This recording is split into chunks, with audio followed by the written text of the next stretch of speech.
I'll let you handle that one. Did you get their roster? Yep, I just texted to you. All right, game one, final day of the Kraft Burger Jaguar Challenge.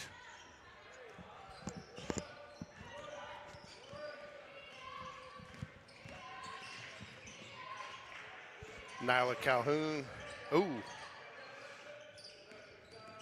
Morgan Bryant getting the start today after a big night. I had heard rumors that Elle Smith might not play today because she has got to probably sit for 2 or 3 games because she's going to get over the 30 because she did play a couple middle school games this year. Oh, really? Yeah, so she may have to sit a game or 2. Yeah, you would think it would be one of these instead of an area, right? Yeah, well, they got a couple still, too, that aren't area. I mean, they got McAdory. They've got a couple non-area games still coming up, so my guess is that's where he will set her, if that is, in fact, the case. But, again, I think he's it looks like we do have a Lindley Franks sighting. I'm not sure you'll see her play today with being out and being sick. You know, you don't want to push her too fast. Camilla's on the bench again, so yeah. And Lindley is dressed out.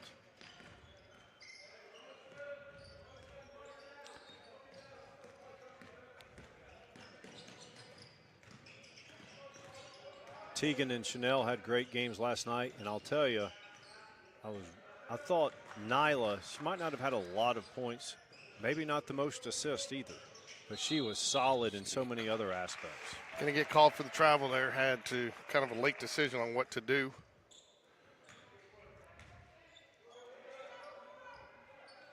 .642.00 SYLACAUGA. This should be a very formidable opponent to finish up the tournament for the Jaguars, Mike.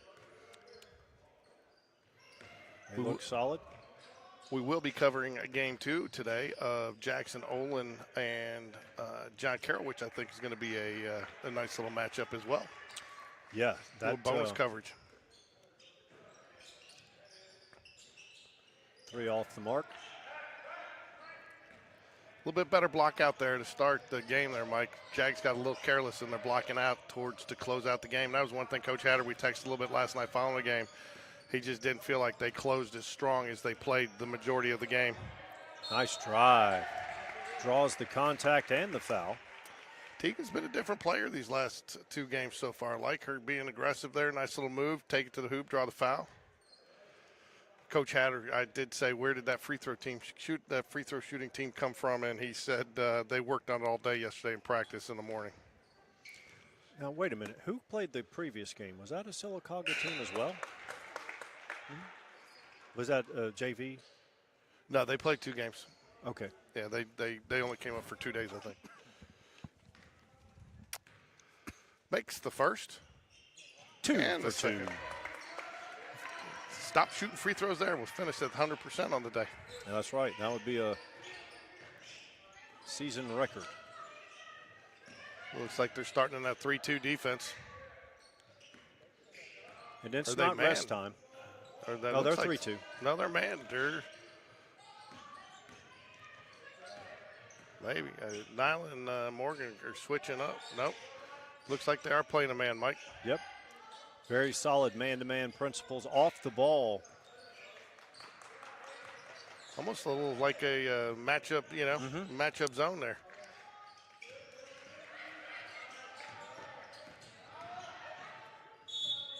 Oh. She gets it to go. Just got the knee stuck out just a little bit there. Gets to go for the conventional 3-point play. That's the Aggies, Nyla. We have our Nyla. They have their Nyla. Nyla Nelson gets the two-pointer, ties the game.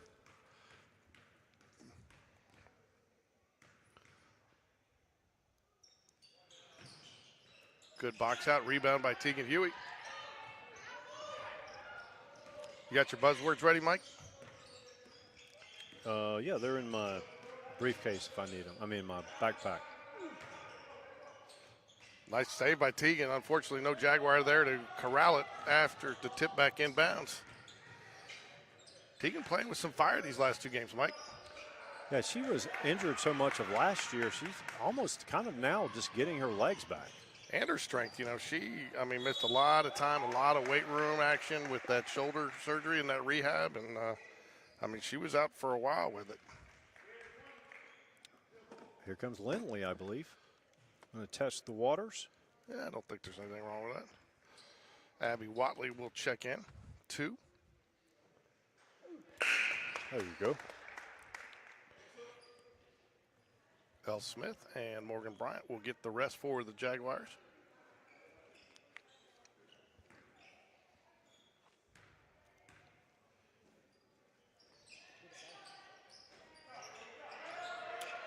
Jags in the home white today. They are the home team on the scoreboard, which has not been the case for the first two games. Now, what time did SYLACAUGA play their first game today? I don't know why this seems to really be bothering you. No, actually, I like the fact that NBA players are complaining about playing on back-to-back nights now, and these girls are playing 2 games in one day. Oh, some of these play dates in the summer, they're playing 3 games at a time.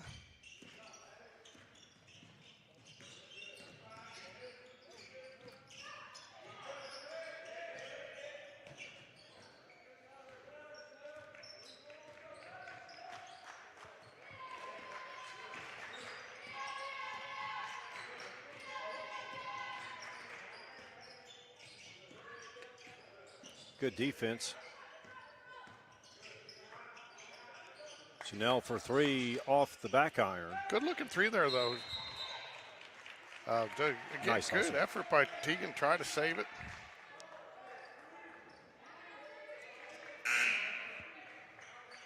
I think there's only 3 games today. I think that's why it went from a tournament to a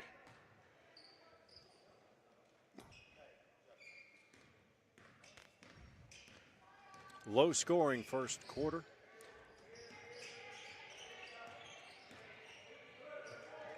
Jags lead 3 runs to 2. Oh no, the first game, SYLACAUGA's only played once today.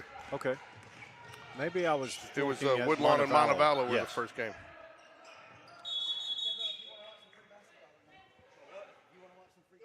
Coach Hatter will use a timeout there to save the possession. Yeah, so on the way over here, so it was a little late getting started, but guy tried to turn left in front of another guy, and they clipped head on, and both cars bounced back, and nobody stopped, and I didn't see it. I heard it, and so I stopped, and we got 911 there, and fortunately both drivers were okay, but neither car was drivable. And one guy was I had him sit back down. He was a little dazed and confused. He said he was okay, but Sometimes the shock of it, right? yeah, so, and the guy that got hit was a little hot to start, but I was like, hey, come on, I'm sure he didn't do it on purpose. Let's stay calm. He didn't going to do anything, getting feisty about it. And Trade insurance cards and wait for the police. that's why you have insurance. I think he was more upset. He had a full cup of coffee in the front seat that he had just bought, and it spilled everywhere. Jags up 3-2, 3:14 remaining in the first.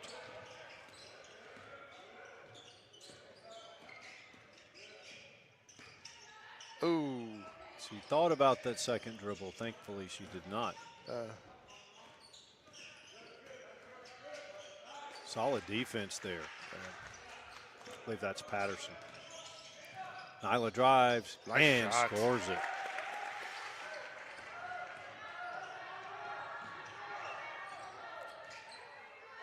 2:42 left. Jags lead 5-2 here. Jags playing man defense. Oh, nice steal, Abby Watley.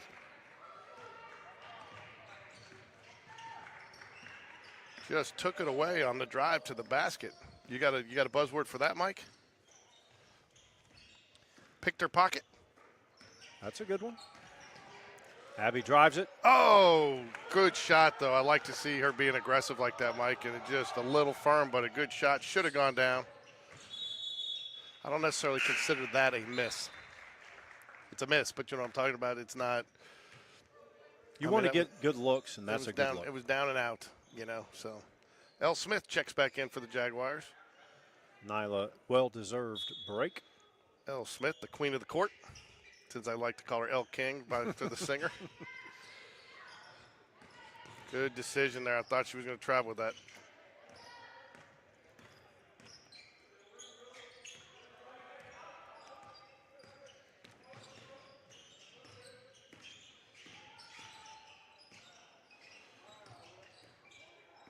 Tegan doing a little more ball handling in this game. I like to see it. Being guarded. Abby. Oh, again, another good look. I think, too, if she gets some of those to start falling, she get a little bit more confidence. But, again, I like the look that she took there. Long three. No good.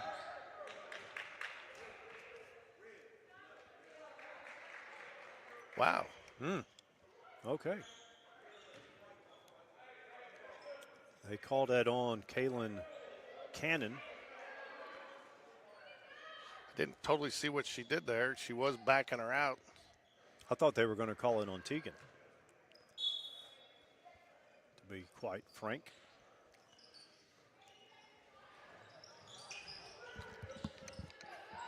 Got to get it going across. Good decision there, L. And one. Jags look like they have just, the confidence has grown exponentially since the first game this week we've covered, Mike.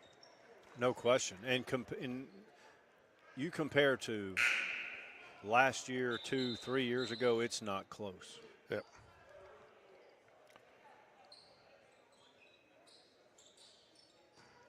Tegan's the only senior, but a lot of experience with these young players.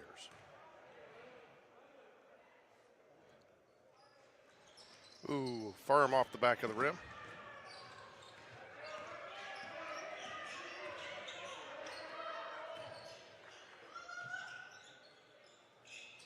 Good box out, L.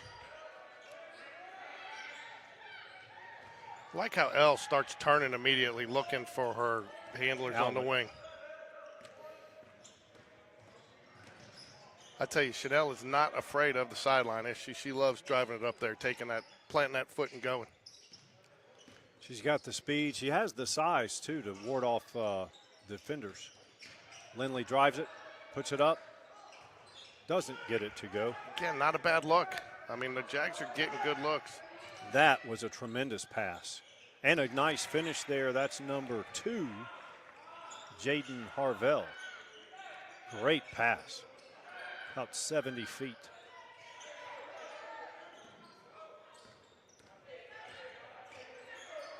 Got to be aware of the clock inside of 10 seconds here. Coach Hatter will send Nyla back in.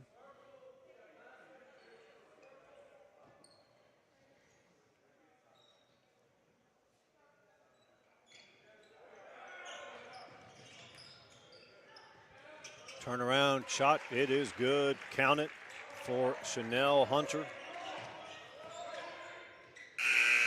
And the Jags will close out the quarter at 9-4.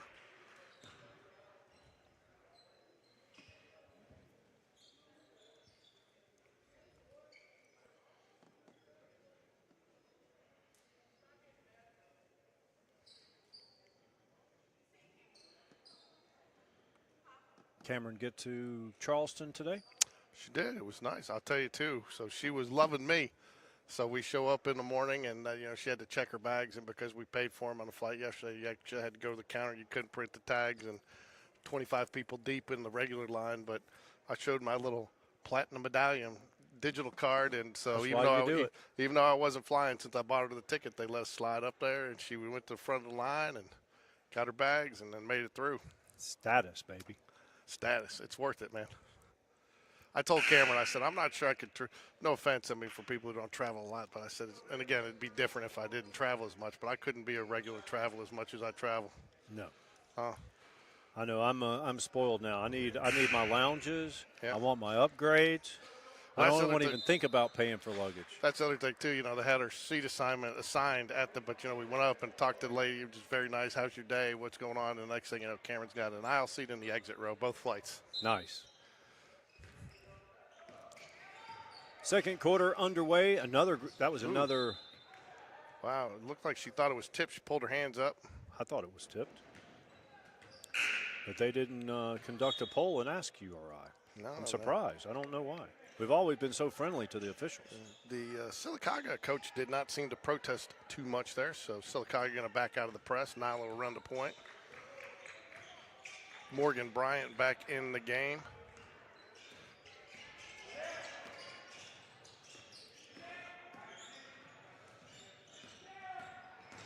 Ooh, I liked it, but again, I think she might still be just a little. Ooh, oh, I don't know, maybe an extra step, but I liked it.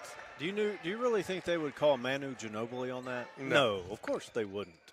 But I'll tell you what, even though if she took a little extra half step there, that was a nice little up and under, you know. Yeah. And that you're not going to see out of many eighth graders. Like we discussed last night's game, Sophia Lee, the eighth grader for John Carroll, and Elle Smith, the eighth grader for Spain Park, that is nowhere near the norm. They are the exception to all the rules. Yep.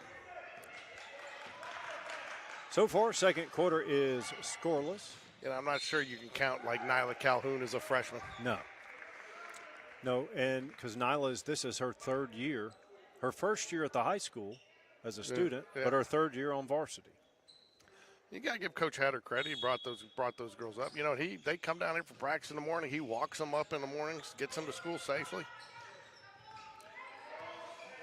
Spain Park sticking with the man defense here. 6:57 remaining.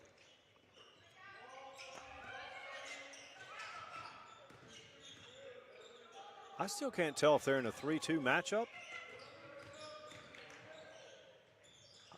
Nice drive. Young lady, was that Patterson that scored number one? Okay. 9-6.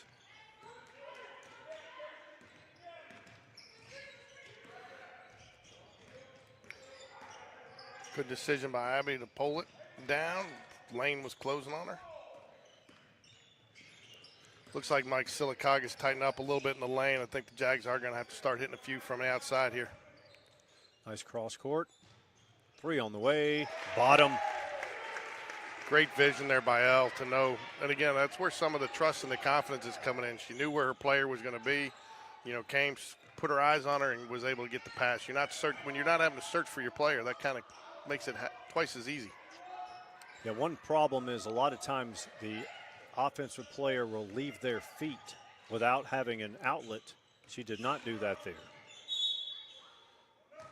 I'll get Nyla for the reach. I believe it'll be on Nyla.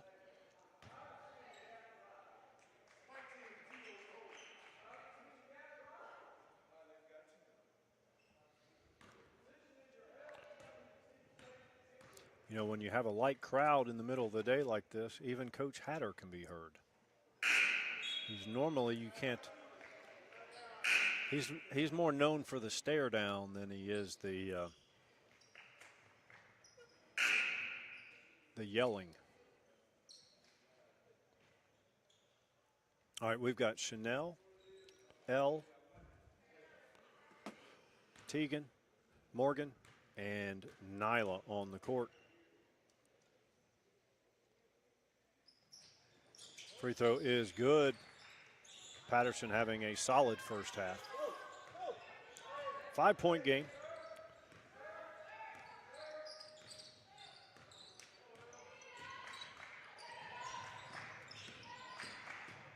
Good dish. Ooh, just off the back of the rim. Not a bad shot, though.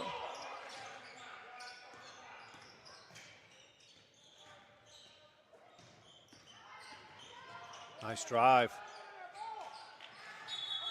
Nyla. Nice. That's Well such done a there. tough shot. To me, you either got to put that off the backboard or you got to just roll it over the front. You can't, if you hit any back rim, it's not going in. You know, it's and you don't want to use the backboard, but it's really the best option, even straight on.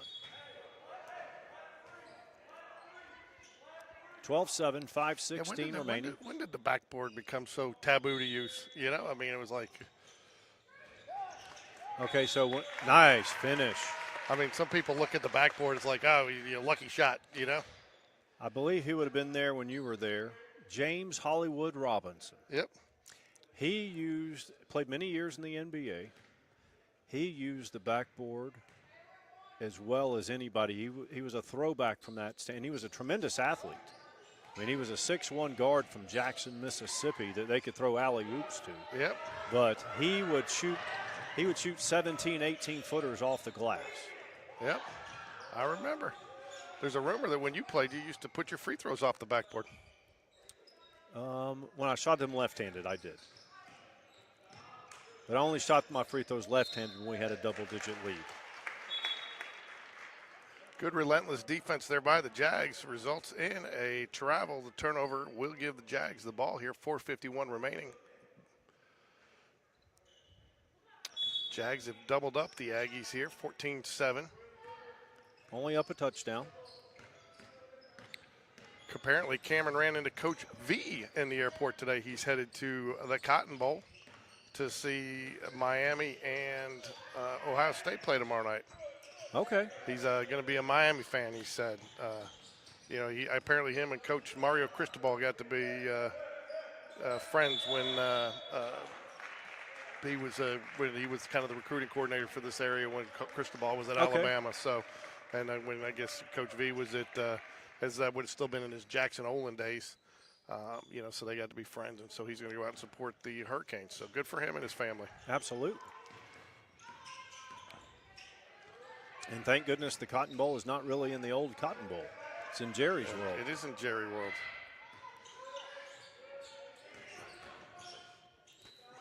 Good defense. Offensive rebound. Put back is good. That's number 33. You know, Jerry originally, little nugget for you, Jerry originally wanted to put the Cotton Bowl over the site of the original Cotton Bowl, but the mayor at the time tried to play hardball with Jerry and lost. In fact, lost the mayorship because of it. Nice. Off the glass, high off the window. She thought Jerry had no other options, not realizing that Arlington, you know, but that was also very controversial because they had to claim eminent domain and demolish about 650 homes. Is that all? Yep. But from what I understand, those people were paid handsomely for their property. What do their looks have anything to do with it? Huh? What does their looks have anything to do with it? I don't know. Yeah, but the mayor was unable to even run for re-election over it. She thought she ran out of town? Pretty much. Because, I mean, it costs the city, because, you know, out there, too, where you get the hotel tax and all that, and it's the city of Arlington, so Dallas gets none of that. Were you in Dallas at the time? No, not for that.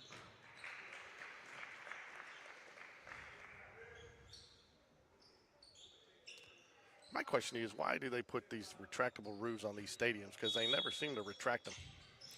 Yeah, the one in Houston. Yeah, that's going to be an over the back right there. She definitely had a lot of contact. Good call by the officials there, but again, L. Smith's not backing down anybody out there.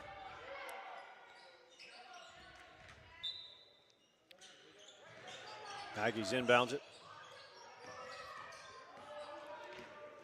I'm not sure we can officially call this a game yet, though. Has L. Smith been on the floor? Yes. Rolling around? Once, at least once. Okay. I think this is a zone, and they're just matching up. I love it. Yeah. Well, too, that's one thing that's nice with Coach Hatter. He's gotten enough, you know, time with these girls over the last couple of years that he can put in multiple sets like you mentioned last night. Ooh, nice little downtown. Three. Impressive ball movement there by the Aggies on that offensive possession. If I'm their coach, I think I want to see more of that. Acacia Patterson, 4-3. Lead is only 4. It was 9.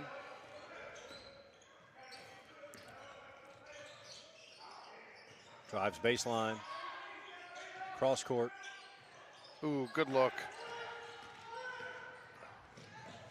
Teagan with the takeaway. Got 2-on-2. Spin. Looked like she got caught in between thinking, was she going to put that off the board or just try to lay it in? And when you do that, nothing good happens.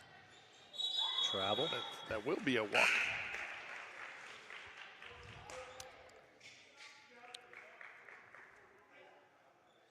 Abby will give Morgan a rest. Aggies on a 5-2 scoring run here. So Coach Hatter's talking to Sheldon, not happy with the decision there to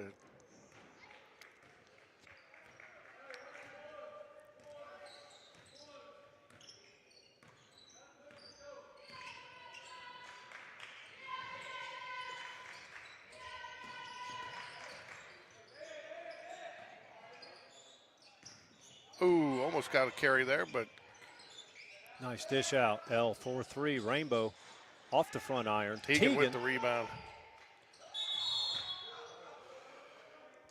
Looked like she lost the hand a little bit trying to go back up with it, Mike. Good job, though, holding it, keeping the possession for the Jaguars. I'll tell you what, she's elevated her game and her intensity these last couple of nights. If she can keep building on this throughout the season, Jags are going to have some success.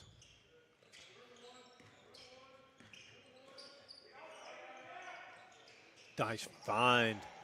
Abby from L. That's how you draw it up. I tell you, Mike, this is what these tournaments are all about, too. It's to get girls, these types of plays and to get them playing together like this and just the reps, these holiday tournaments. I know some parents don't like them because it cuts into your holiday time, but if you're going to play high school sports, there's got to be, you're going to miss something. I mean, Absolutely. We didn't with all my kids in different sports we played, we didn't have a Thanksgiving, we didn't have a Christmas, we didn't have a spring break because one of them had something, and then in summer you only had a couple of certain weeks. That's right. But I'll tell you what, I'd go back and do it all over again if I could. I miss it. Nyla drives off the front, no good.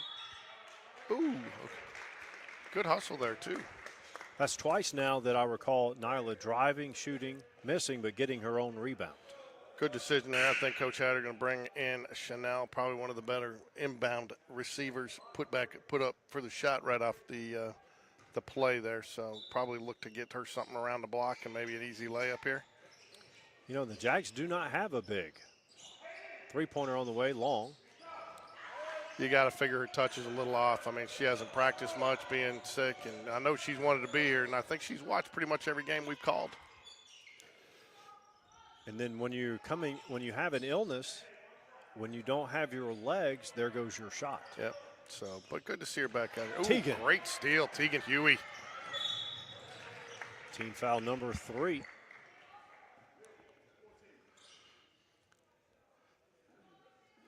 Teagan just seems to be seeing the ball very well right now, Mike.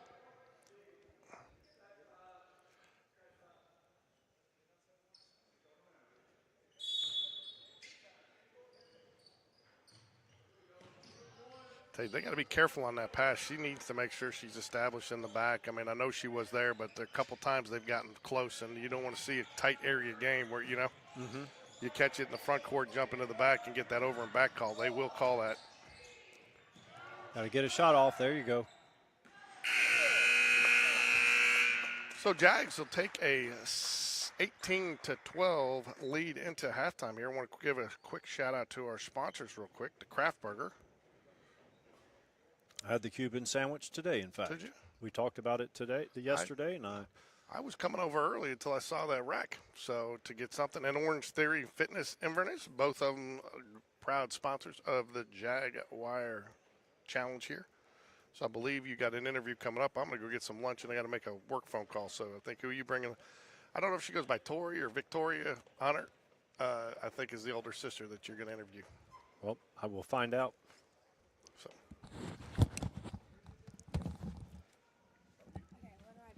Okay. We're just going to talk. Okay, cool. And we have Chanel Hunter's sister, and tell the viewers. Hi, I'm Cheyenne Hunter. Cheyenne. So We know your sister plays football, flag football, and basketball. You play volleyball. Do you play any other sports? Are you? No, no other sports, just volleyball. And what, you were in 8th grade? I am a freshman. I'm Freshman. Chanel's twin, actually. Okay, okay. Oh, you are? Okay. Yeah. And you guys you don't look like freshmen. No. And you don't play sports like freshmen. Certainly not. Did you ever play flag with your sister? No, I thought about it though. It looks like a very fun sport. It's just really not my style of sport. I've played volleyball for 8 years now. And what position do you play, or positions in volleyball? I play outside in DS. Did you happen to watch any of Spain Park's Final Four appearance this year? I did. They did really good. I was actually at one of their games because the libero, Camden Kai, she's on my AAU team. Okay. And you still haven't decided if you're going to play for Spain Park? Not yet. Okay. And I was talking to your mom, Tiffany. Can you play both? Can you play club and school? Or Yes, sir, you can. Okay. Do you think you would do you aspire to play volleyball at the next level? I really do, yeah. I think one of my dream schools to play at would be either Kentucky or Texas. Those are like my top 2 schools. Okay. And your mom played volleyball collegiately, right? Yes, sir. What about your dad? He was a college athlete as well? Yes, sir. He played football and basketball at Western Kentucky University. Okay, a Hilltopper. Yes, sir. And then my second oldest sister, Victoria, she also played basketball at Western Kentucky, too. Okay. So 2 Hilltoppers in the same family. All yes, right. sir. I remember Clem Haskins was the men's coach. They had some really good teams. They used to be in the Sun Belt Conference with UAB years ago. Yeah. And I used to see them play a lot here in Birmingham. So how are you enjoying this holiday break? I know I don't see too many students that are like, I can't wait for school to start. Yeah. Well, I'm enjoying it a lot. I have a lot of time to recover my body from sports, and I can get a lot of time to spend time with my family and play games and stuff. So it's really fun, and it's fun to be able to support Chanel since I don't have practice, and I can come to all of her games, like during the break. So speaking of that, when will your does volleyball season ever end for you when you're playing at that level, or do you have a little break?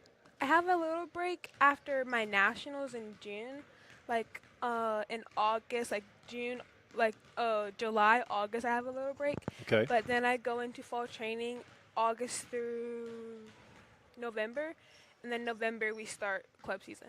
Okay. Any particular reason why Kentucky?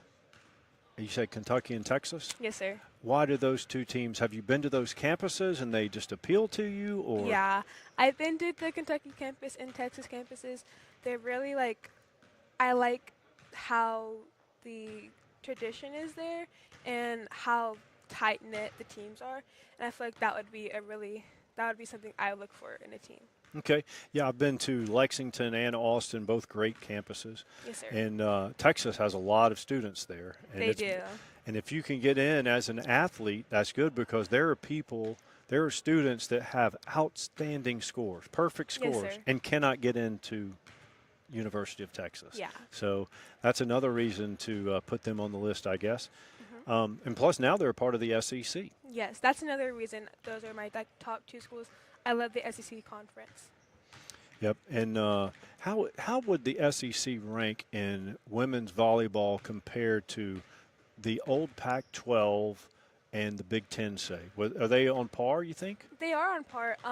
The last 5 years, Texas, Kentucky, and Texas A&M, they have won the national championship for volleyball.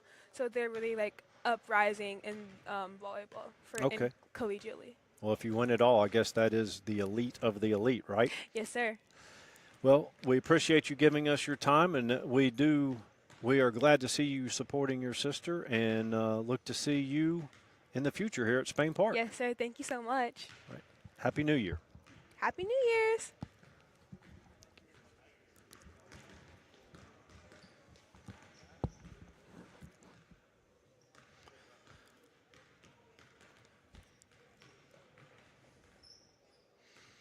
We are about 4 minutes away Very nice of Chanel's sister to join us here. Standout athlete herself in the sport of volleyball.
Second half about to start. Spain Park leads 18-12. Chanel Hunter leads all scoring at the end of the first half. Patterson led SYLACAUGA in scoring. Low scoring first half.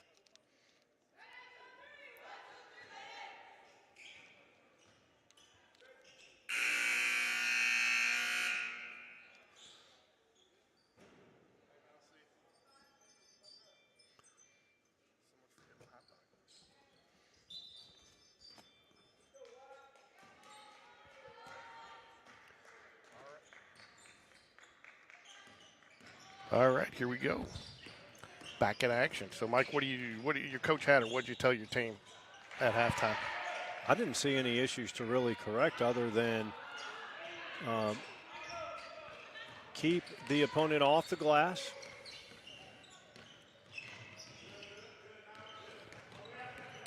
Four-point lead.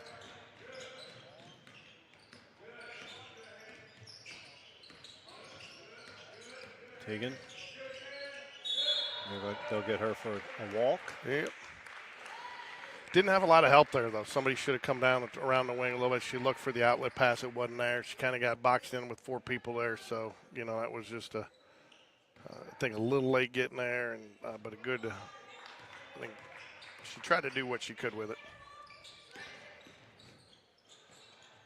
Patterson for 3. No, but hey, we just talked about it. You got to keep your opponent off the glass. That's how much. Oh, we got the timeout. Hey, can you run camera for a minute? I got to make a call. No promises.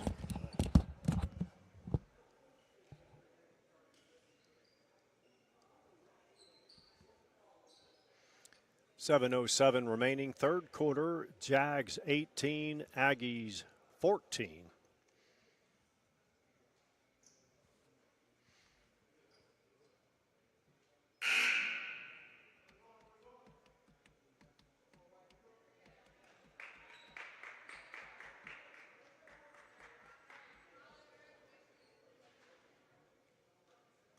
It'll be Aggies ball inbouncing underneath their basket.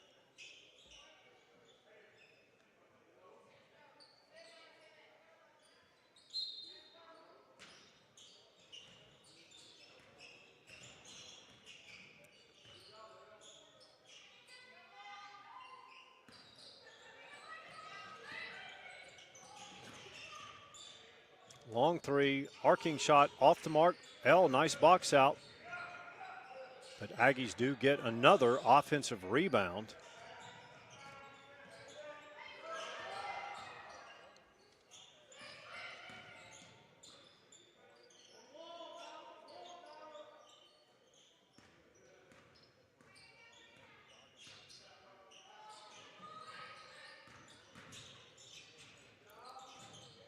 It'll stay here. Oh, no. Yes, it will. Aggies ball.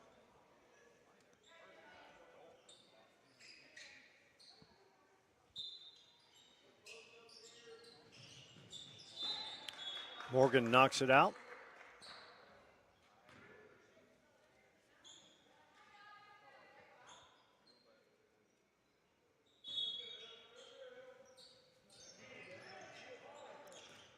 Nyla gets a hand. Oh, they're going to call it off number 4.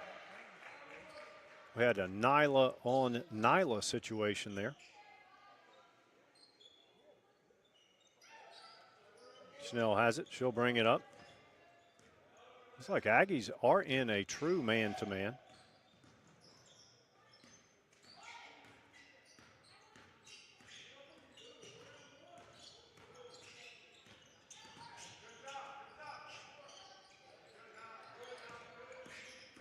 Nyla drives it. Goes up with it, scores it. Nyla Calhoun with the deuce. Lead back to 6, 5:52 remaining. Third. Drive, contact. Foul on Morgan.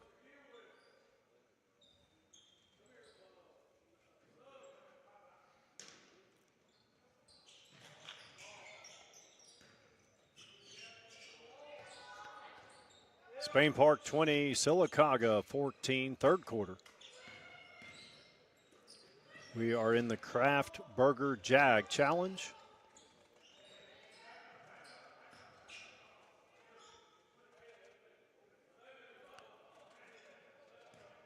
When you have a 6-point lead, you don't really have to go out.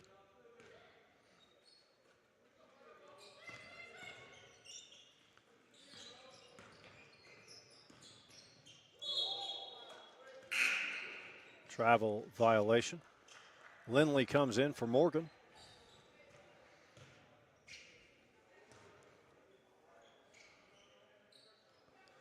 Aggies will apply full court pressure here. They back out of it.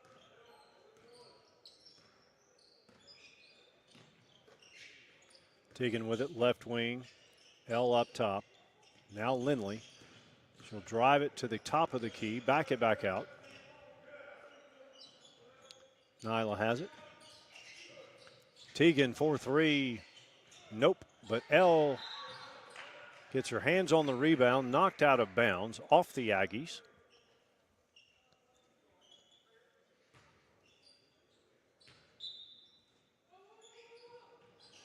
Nice inbounds. Chanel finishes.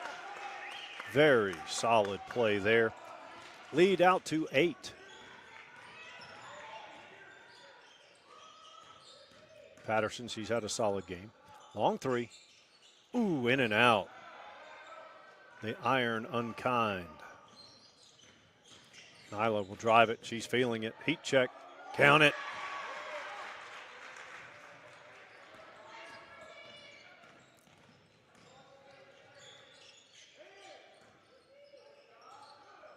Lead out to 10. I believe the first double-digit lead of the game. 24-14. Jags on top. Jump ball.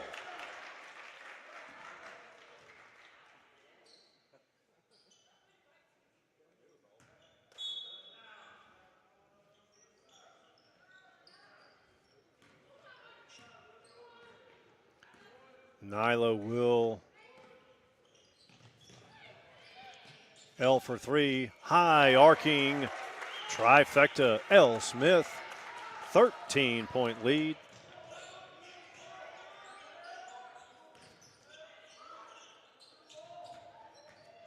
Baseline drive, kick out. 3 on the way. Nope. Chanel, defensive rebound. Nyla's pushing it, sees the court. Lindley, could not finish. Patterson takes it, goes up strong. Off the iron. 3:15 remaining. Jags have extended the lead to 13.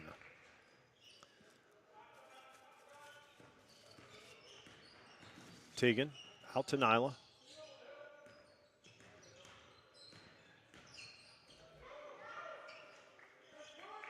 Drive. Does not get it to go. Three-pointer on the way, short. Inside of 3 minutes. 2:42 in the third quarter. 13-point lead. Coach Hatter says, I'll take a TO right now. And why do you think he takes that TO, Mike? I don't know. Let's eavesdrop if we can. Because right there, you had a lot of momentum going, but he saw something that he felt needed to be addressed.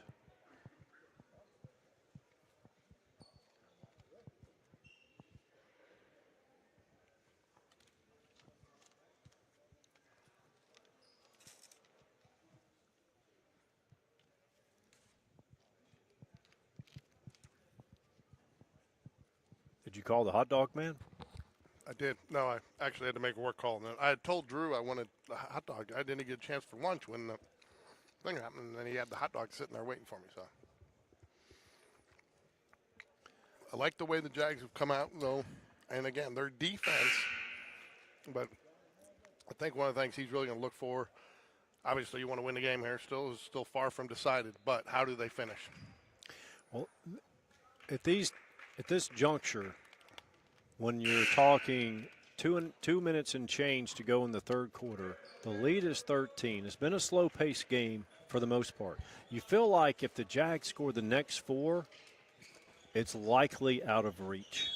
But if SYLACAUGA scores the next 4, you're back to a single-digit game. So it's a crucial moment in the ball game. Nyla has it up top. L just hit her first 3 of the game, last possession. We've got L, Morgan, Nyla, Abby, and Lindley. Nyla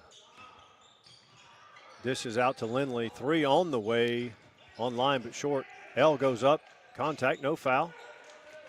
You know, I like Al tracking down that rebound there. Just a good nose for the basketball. Don't tell her brothers I said this, but I asked Elle one time who the best athlete in the house is, and she said her, and I'm starting to agree with her. And that's not a knock on her brothers.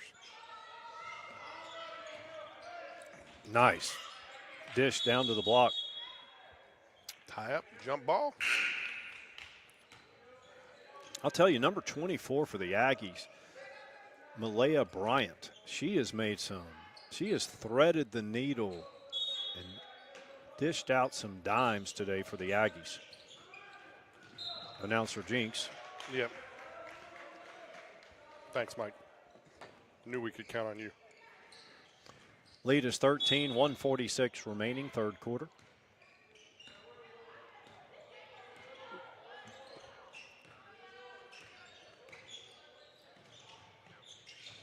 Aggies straight up man-to-man, having to make something happen now that the lead's extended. Just make sure we're broadcasting. Is that what we're doing? Yeah. We're not doing role play? No. I tell you, we'll preview this a little bit there between third and fourth quarter here, but I'm excited to see this next game, this Jackson Olin team against what ended up being a very solid John Carroll team last night. Very solid John Carroll team last night, and again, there's some size there, so I want to see how Williams does going up against the bigs for Jackson Olin. Mm-hmm. You know, and Jackson Olin controlled that game against the Jaguars. I know you weren't here, but I think you watched it. They controlled I watched it live. It was the defense that brought the Jaguars back into that game. Probably won one that they shouldn't have.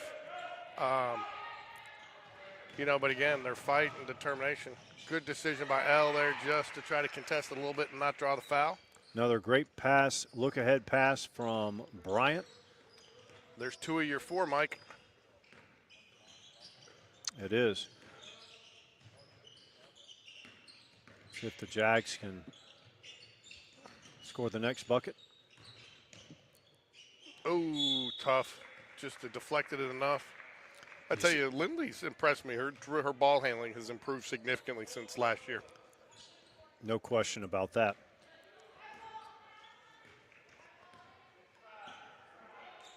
Since that last timeout, the Aggies have come out with high energy. Jags still in this 3-2 kind of matchup zone that they've been playing.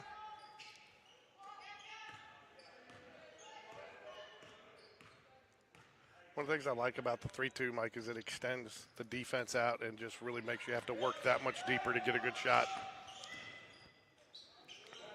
And it's hard to get any good looks. See how right now SYLACAUGA, they don't have anyone in the paint. Bryant flashes in and out occasionally, but it's going to be hard to get good looks. Ooh, you got to same team. You got to call the same. Clock running down. Good decision by L there to kind of. Do you get Chanel in here and have her go coast to coast in 3 seconds? Chanel or Nyla? I mean, Chanel's in there. Well, she just came in. I know, that's what she said. Do you get her in there? And I said, apparently you do. You just put her in there. So. I think you get it to Nyla and say, go, girl. Do your thing. Go.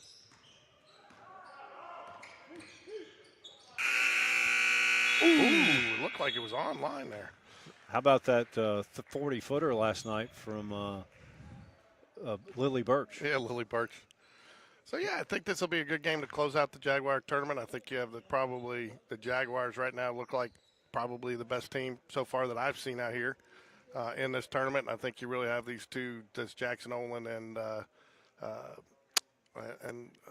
John Carroll kind of seeing. I mean, I think they're pretty well evenly matched. It should be a good game for both teams, kind of as a little bit of a measuring stick, But again, I mean, you can never count John Carroll out. Did you see last night? They were looked down and out, and they fought it back, and it looked like it was going to get a little interesting there at the end. I don't think a lot of this goes to credit. Will go credit to Spain Park. I don't think we saw anywhere near John Carroll's best effort last night as far as shooting. Again, our defense was good, and that had a lot to do with it. But if we see John Carroll's best effort and Jackson Olin's best effort, we should be in for a well of a ball game. This game is only 11-point lead, so. Well, I mean, the Jags did a good job of taking John Carroll out of their game. They got Sophia Lee in foul trouble. I believe she fouled out of the game. That they were a little bit different team. And, I mean, Lily Birch did not have some of the open looks that I think she's used to. Right. She hit 2 in a row late in the game to get it closer. but she was not able to get on track in the first half. Well, that's game 2 that'll be coming up after this one. 8 minutes left, though, remains here. Jags lead by 9. So we're still waiting on the remaining 11, I'm sorry. Maybe I was foreshadowing. Maybe Tegan. not with the Tegan Huey steal. Nyla decides to push it. Eyes up, pulls it back out. Very nice. I think that's something that Coach Hatter's been working with. A lot of times she still likes to take that, but again, it wasn't there. And again, with the lead, it's a little different taking that. Oh, good job. See that left hand? Yep. Nice dish there nice find by Nyla. Lindley goes up with the left hand. I like how aggressive Lindley's been. She's probably not 100% coming off being sick. I mean, I know she wanted to play yesterday, still had to sit it out. But I think, when you look at, that's what I look for is, you're not, it's kind of like when you haven't putted a long time, your touch is off. But, how aggressive are you? And she's still been pretty aggressive today. She has, and she does look off, a little sluggish. And when you're coming off an illness, that is very common. The second one is good. That's what I tell my boss, too, when he can't read my emails. Been just a little off, coming off a little sluggish. Been fighting that cold. Turnover to the Jags there with the 12-point lead, 7:20 left. SYLACAUGA, the Aggies, going to pick up pressure right at half court. Nyla, though, content to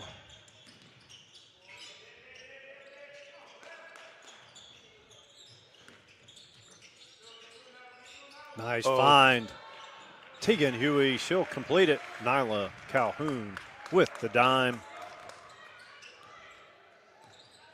I'd be curious to know how many points Tegan's had the last 2 games. Ooh, and the answer. That's right. Is that on your sheet? Is that on your sheet? Patterson. The answer? Yeah, the answer. That was the answer. I know.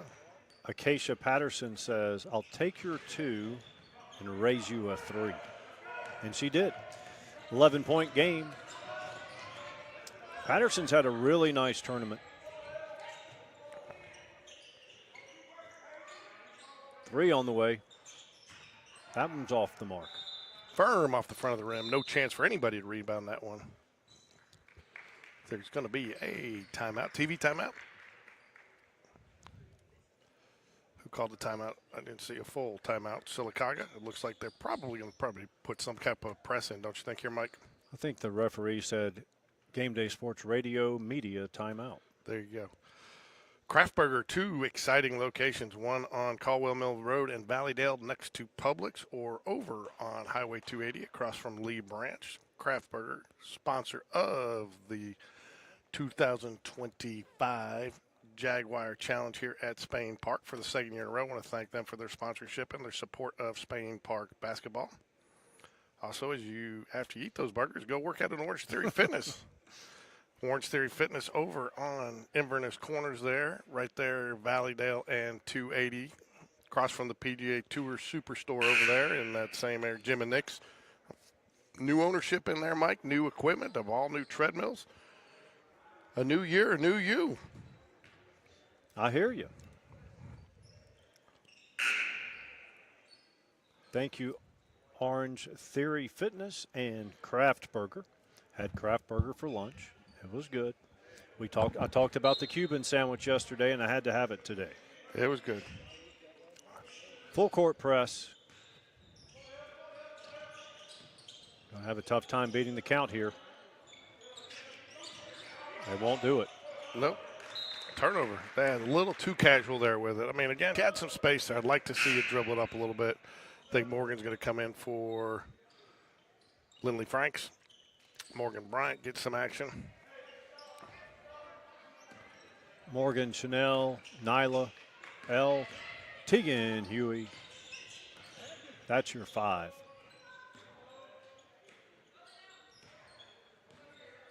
This 3-2 matchup zone has been very effective.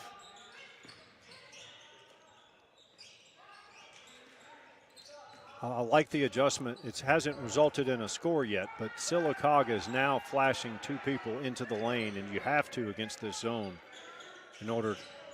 You can't just go perimeter only. You know, if I'm Spain Park, I'm fine with this too. Let them work as much clock as they want. Ooh, nice move. Unlucky, but nice move there in the lane. Who was that for them, Mike? I believe that was Kaylin Cannon. Teagan for 3. Ooh, just looked good just off the front of the rim. It was a good-looking shot. She squared up nicely. Just couldn't get it to fall. Well, so you know what? Chanel showed a clinic of how to defend that, but number 24, Bryant, scores it anyway.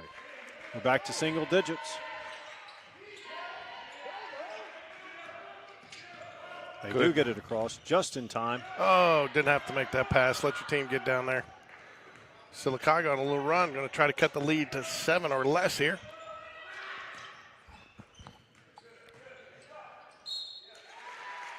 SYLACAUGA looks like that's one of the things they discussed in that timeout. Kind of a concerted effort there, conscious effort to take it to the hoop.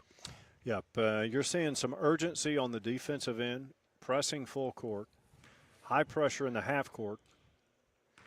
And then offensively, now they have people flashing to the elbow and to the block, and it's going to open up more opportunities for shots. First free throw is good. Cuts the lead to 8. And again, and this is if you're an Aggie, you love scoring points with the clock stopped. She hits them both. Clutch free throws. I like it. Get it to the middle there. Good decision there. That's how you break that press like that. That was a little touch call there. It was a little touch call. I liked the way she did it. She knew where Jaguar was on the wing there, got it out to her. Would have loved to have seen a little bit more clock worked off there, but the Jags retained possession.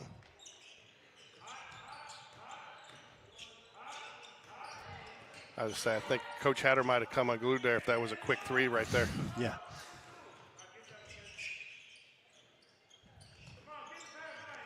Unglued for Coach Hatter might be like an extra second of a stare. I don't know. He's pretty good at the stare down. Oh, no doubt. Coach Hatter stare down. Coach Floyd foot stomp.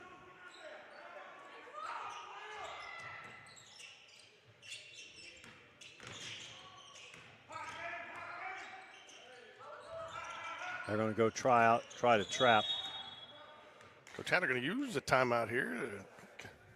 I bet he goes 4 to score. 4 out, 1 in, yeah. And not to end the game, but to open up opportunities. Huh. And you need to do it too, because if they're showing that they're going to trap like they were doing there in the half court, you need to be spread out like that and be in the right mindset to combat that trap.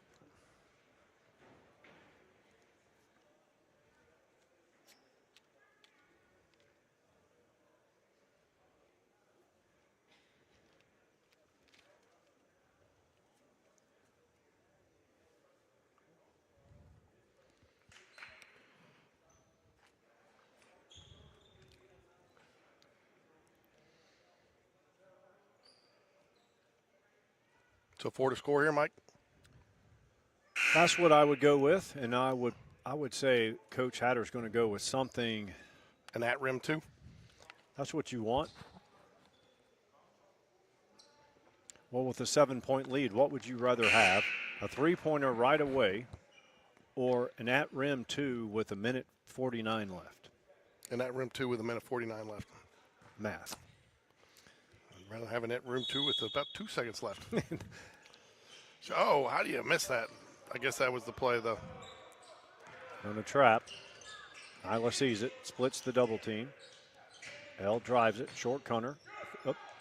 Stick with it. Taken away. Nice pass, look ahead. Patterson. And just like that, it is a 5-point ball game. No, it was a good decision by Ellen there, and I just they closed on her pretty tight. You know, you almost like to see her try to go up with it there if she could to draw the foul. Teagan, offensive rebound, put back, no good. Got to have that one.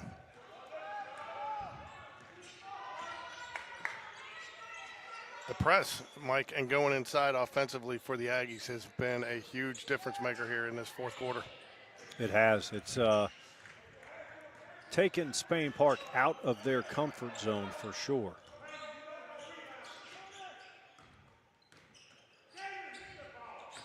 Little shuffle of the feet. They missed it. Chanel back to Nyla. Set it up. Take your time. Dish Good down low. decision. Nice job. There, Morgan Bryant into the high post. Ooh. Needs help. Gets it. Is that on your sheet, Mike? I would like Elle to extend out. She needs to extend out more. There we go.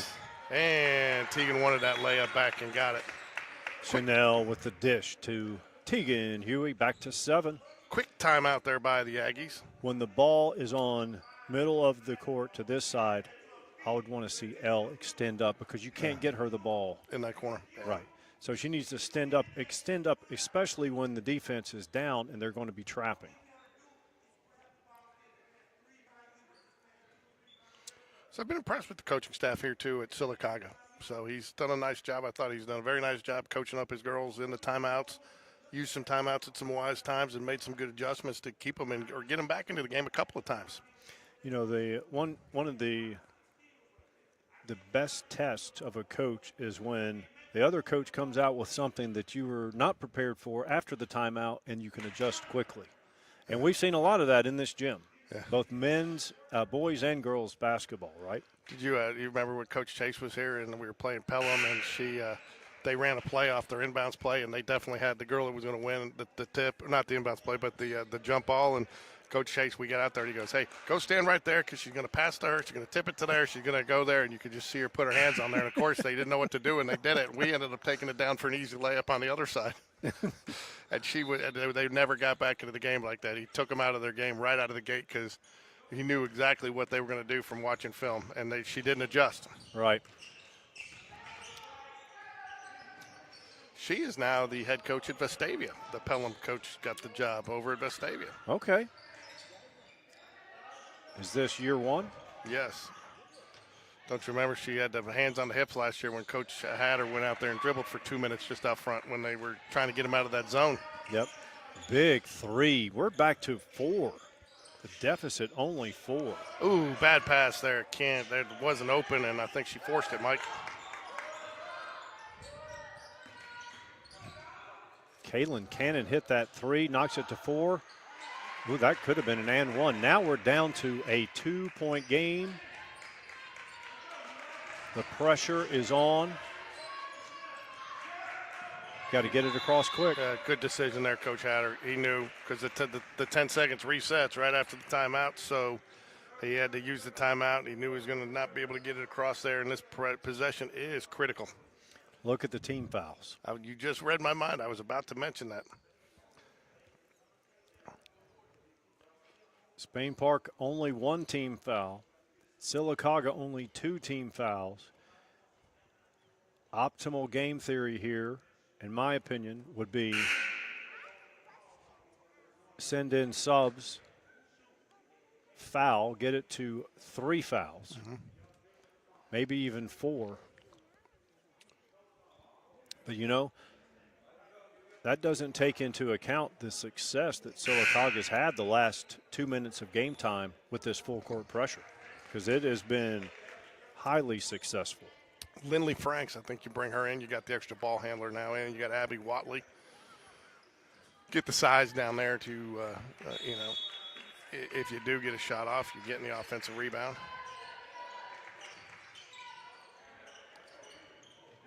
Hey, I tell you, SYLACAUGA's done an excellent job. Good decision there by. What they've done is they've cut out that middle pass. They have. And that's how Spain Park was able to beat the press. Lindley to inbounds it. Nyla, Chanel, they'll be the backcourt. They're going to trap Nyla. Got to be ready. Step up. Oh, you hate to see her pick up her dribble there. Dangerous pass, gets away with it. Abby dribbles down into the corner. Good decision there, Abby Watley. I don't know why you don't see more kids do that. Throw it off the leg, gets in trouble there. Live to fight another day. I know you don't, not the ideal place to be inbouncing it, but you get rid of the double team. Got timeout. I tell you what, too, I would have loved to have seen her pass it right away because Abby Watley was right there. I mean, pass it in quick before you give them a chance to set it up. Ideally, you get it into Abby right there, and Abby should turn and dribble out of that corner, get it back out top. You want the hand right now. You want the ball in the hands of Nyla, and make them double team her, because Nyla is your point guard right now. How was your interview with Chanel's sister? It was very good. We talked about. Now she's the one that played here, right? She is a freshman here. Okay, she is I thought you were interviewing the older sister. And this is Chanel's twin. I didn't know she had a twin. Mm-hmm. And she is a standout volleyball player. And does she play flag football as well? She does not. But she informed me and our listeners about SEC volleyball, how Kentucky and Texas, those are two schools she's looking at.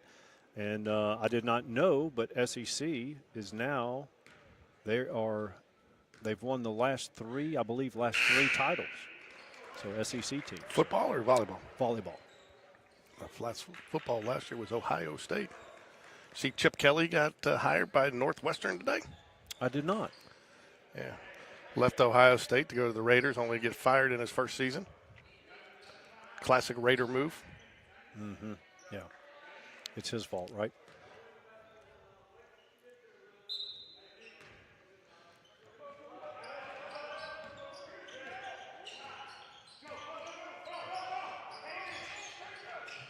Nice look. Oh, very good hands. I thought that was going to be a successful play. Get it, Chanel. Atta girl. Sorry for being a fan. Just couldn't help that.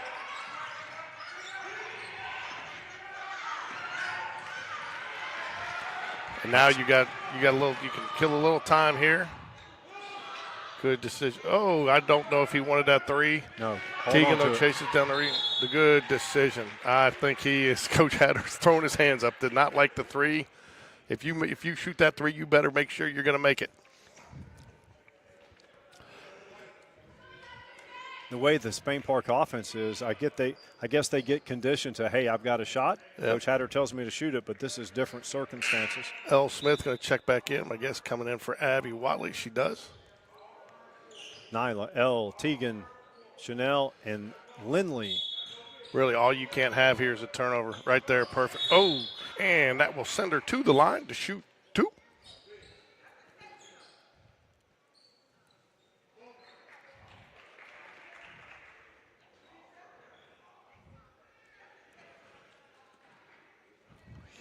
Make two here. Should probably close it out, but still a little bit of time left at SYLACAUGA. If they get a quick bucket down there, could still make it interesting.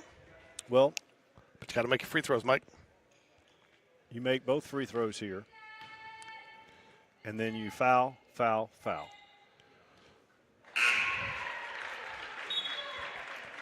.5 seconds. Foul on the floor 3 times. That should get it down to 7 seconds, ideally. She knocks them down both. Clutch free throws.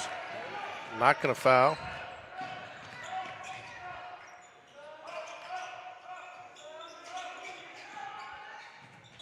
And it's Spain Park ball, 5.4 seconds left. So get it in. My guess is they will foul quickly. They're trying to. All right, extend up, ladies. Ooh, she got away well. She took a little step. I think she kept her pivot foot there, and they do give you a little bit of grace there, but can't run the baseline unless it's a made basket. I think you just, if I'd throw it deep here because even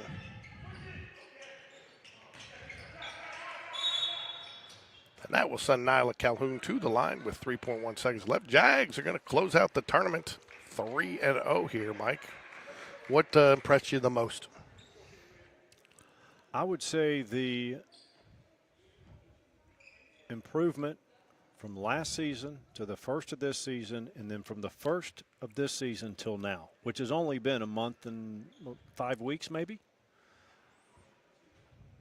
Tremendous improvement. I mean, across as far as confidence. Ooh, misses the first. You still can go with the fouls here and in the game, but there's no need. We will be back for game 2, John Carroll versus Jackson Olin. And that'll do it. Jags end up going 3-0 in the Jaguar Challenge this year and end up heading into area play with a little bit of momentum, Mike. Yep. Very impressive tournament. Congrats to the Lady Jags, and the SYLACAUGA Aggies had a nice tournament as well. Yeah, I think what I saw the most, what impressed me the most was Tegan Huey has gotten extremely, elevated her game these last 2 or 3 games and really gotten some confidence in there and is really finding some open spots and getting some moves in there. Same thing with Chanel Hunter. She's obviously got her basketball legs under her. Morgan Bryant's definitely getting more and more confidence with each game. And, you know, if they can get her and then you get Lindley Franks back healthy where she's, you now with Morgan Bryant out there, you've got another scoring weapon for you.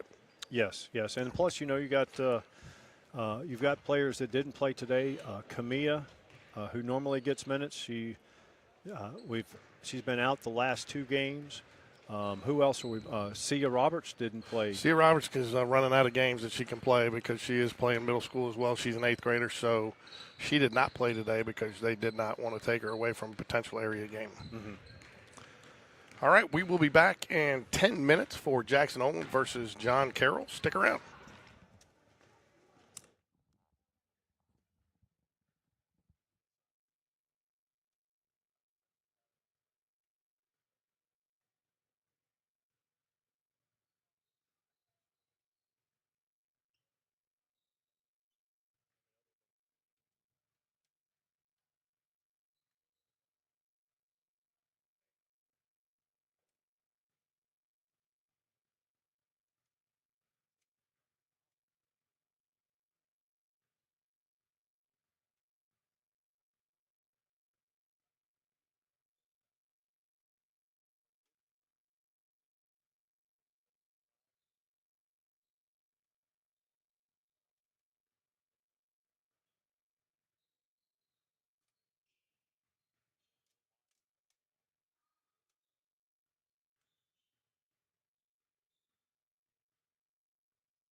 1:45 until tip-off. John Carroll and Jackson Olin in the Kraft Burger Jag Challenge.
John Carroll in their road green unis. Mustangs in their white home unis. Hopefully the scoreboard will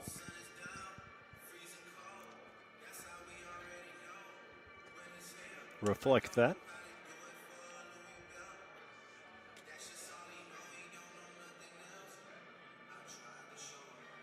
Coleman, number 24. We're going to see a nice matchup of bigs. Coleman, 24 for the Mustangs. John Carroll. She was solid the other day when the Jags played the Mustangs, Mike. Yesterday's game as well. So here it is, the tip-off. Emily Williams, number 23 for the Cavaliers. Mustangs, number 24. Coleman. Deasia Coleman.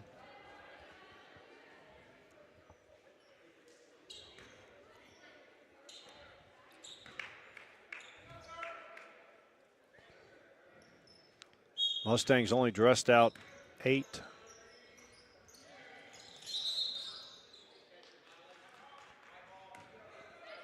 Second time we've seen that in this tournament, Mike. Yep. Happened yesterday as well.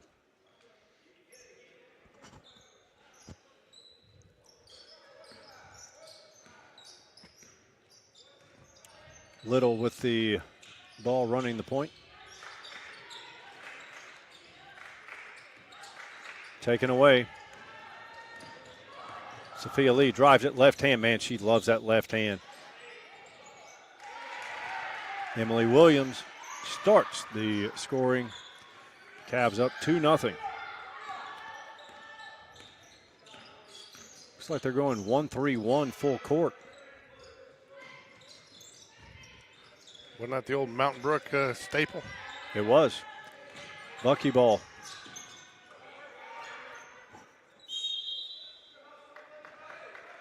I like how they were able to transition and drop from full court 1-3-1 to half court and trap on the wing. It's not as easy as one would think. That is correct.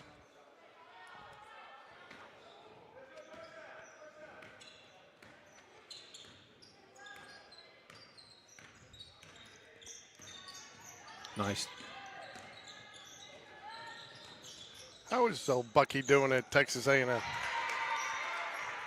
Very nice shot there, number 12. I think he's doing fine. They've got a solid team. Von Hagel for the Cavaliers. 4-0, John Carroll.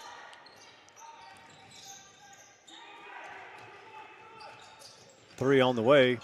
High archer does not go. Offensive rebound, put back, good. That is 2 points for Gabrielle Blanks. Step back, nice drop down to the post. Tell you, she likes that nice little fake sidestep shot, doesn't she? Jackson Olin, the Mustangs did a nice job closing on it. She's going to be a problem. Gabrielle Blanks. And Deasia Coleman, 24. That's going to be a nice matchup, George. 23 versus 24. Emily versus Deasia. We're knotted at 4.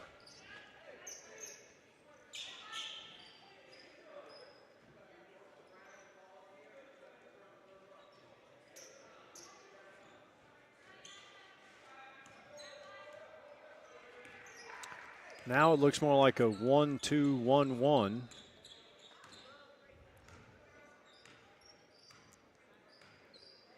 Not to be ultra repetitive, George, but I really like the half court pressure and trapping on the wings more than I do the full court. I do too.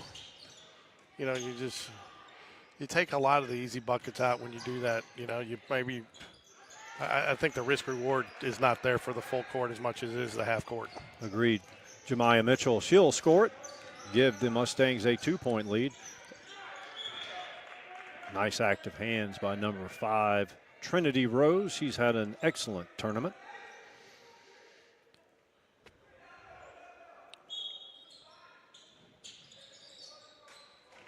Sophia Lee, long 3, just off the mark. But Emily Williams, rebound. Oh, doesn't fall. Yep, rolls off. Tough roll there, tough roll. John Carroll, Jackson Olin here for Game 2 of our doubleheader coverage today here on Game Day Sports Radio. The Kraft Burger Jaguar Challenge.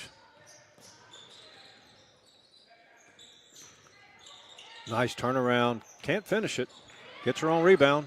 Out to a teammate, Lily Birch. Good ball movement by the Cavaliers. Lily Birch will Off the back fire it.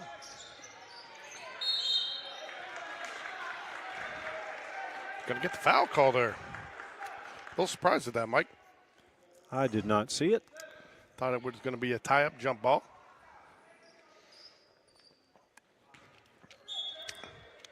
Six to 4 here, 4:56 remaining, first quarter action. Couldn't tell if it was deflected or just short. It was deflected, got a little hand on it. Not a bad foul on the floor there. Have one to give there. Go ahead and make them work for it. 4:49, one foul apiece.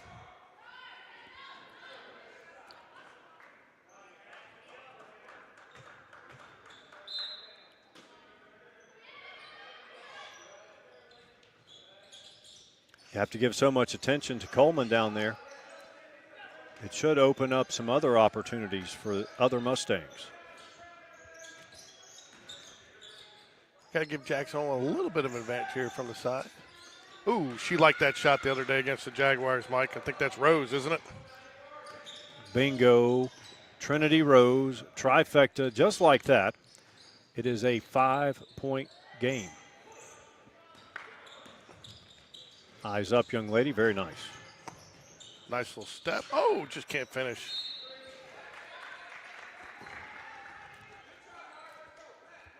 You know, I told you that, and I'm assuming that Jackson only won their game yesterday. Did they? Do you recall their opponent? No. Well, I can tell you. I want to say it was.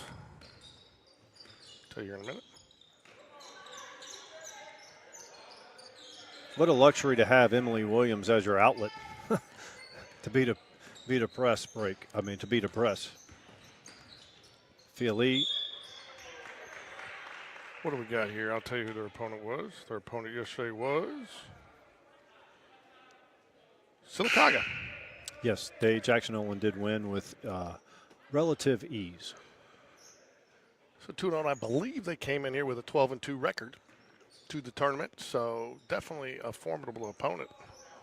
Jags fortunate to have won that one.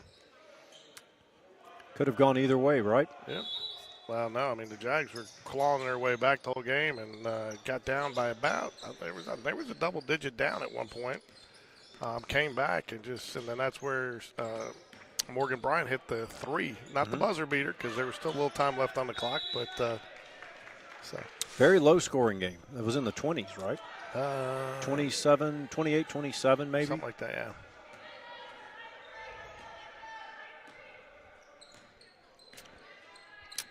You know the worst part about the end of this game, Mike? It's the end of the tournament. That we've got to pack up all our equipment. Boo. Been nice just to leave it here. Offensive rebound put back, no good. Lily Birch. John Carroll just feels a little out of sorts here right now, Mike. They're just not getting the looks they want. I think it's been physical, and they're just the size differential is they're struggling just a little bit with. They got a battle going on down there.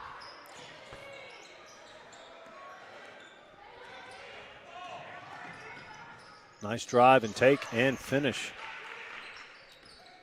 Mitchell scores it. Lead is 7.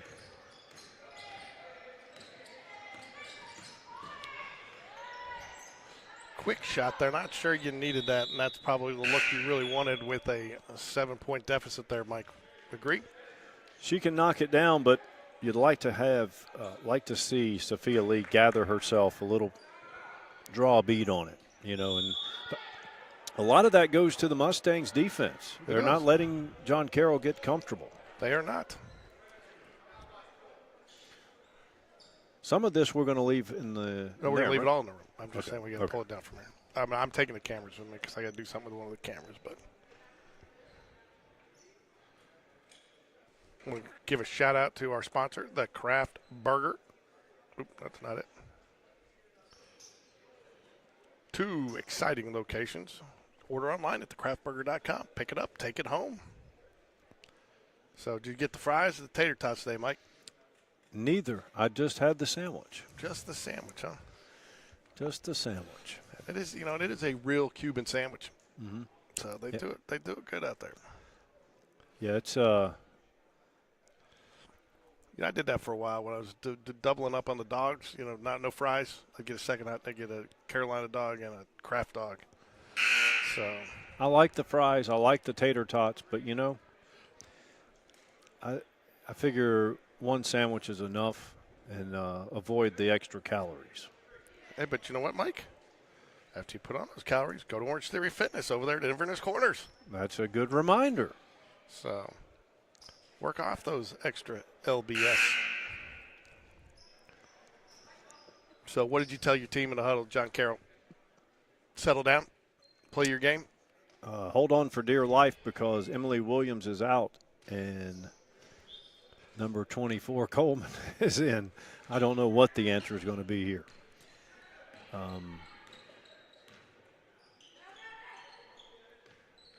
And John Carroll, man to man.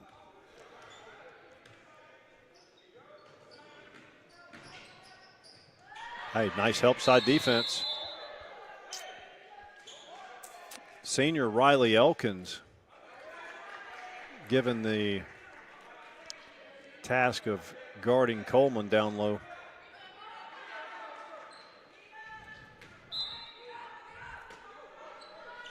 See here, George, why would Coleman be outside the lane? I know that John Carroll's in a 2-3 and sagging in, but I don't know. I don't think there's an answer. The answer for Coleman is resting on the bench right now. But you got to get the pass to the entry point. Again, if I'm her coach, I'm telling her to go right back up with that, but it works out nonetheless. Trinity Rose. She answers with a 2, and the lead is up to 9. Sophia Lee picks up her dribble. Nice pass down low. Basket good. Senior Riley Elkins gets the 2-pointer.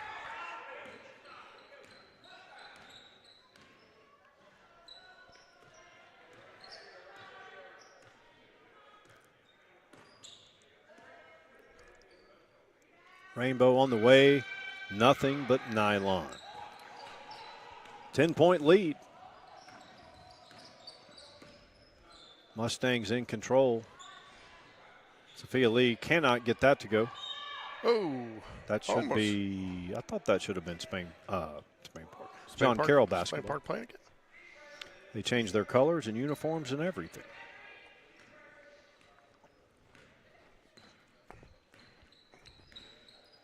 Little, number 1, brings it up. Oh, she's doing a nice job attacking the basket. Yeah, she she doesn't she gets her opponent on her hip with ease, very quick.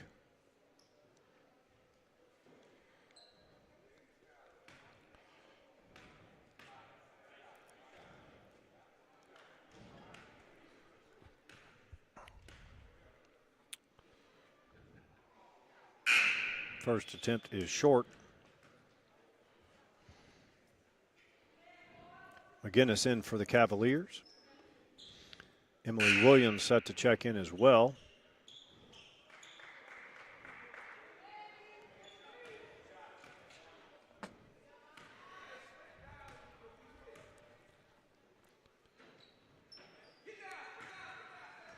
(17-6) Mustangs lead.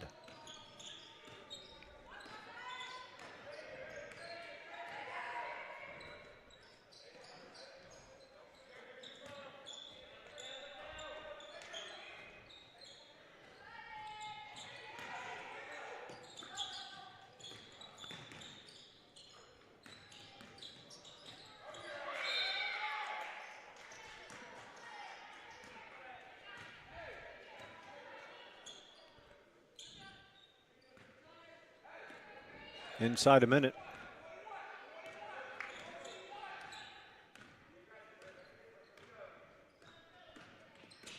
To this point, it seems to me like John Carroll and J.O., best two teams in the tournament.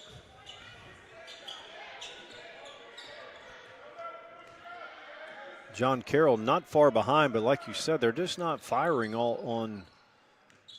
They're not in peak form. No. Look a little tired maybe.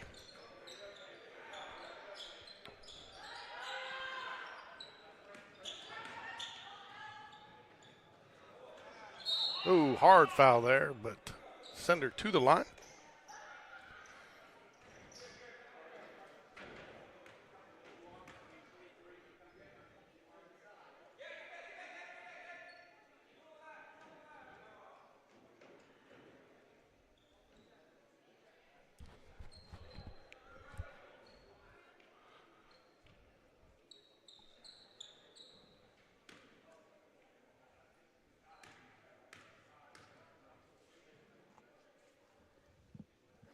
This is the first one.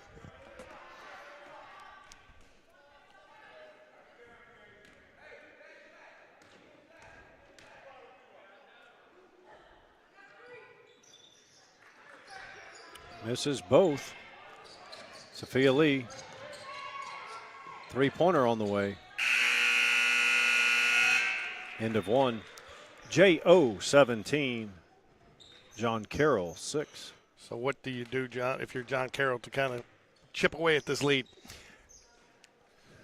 I would say it may not be their game, but you have to, I would say, change up. First of all, offensively, you got to, even though they have number 24 for J.O., all right, and that's going to be, Coleman.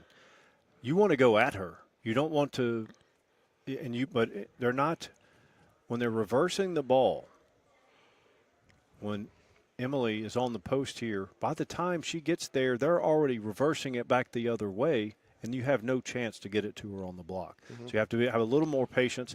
Defensively, I mean, what do you say? Give max effort. I mean, Mustangs are a tough team to defend.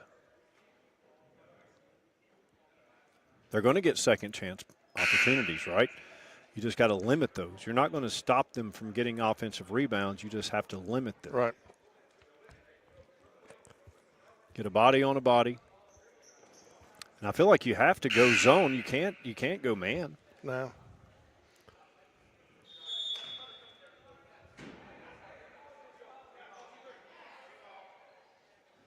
It's going to be John Carroll basketball here.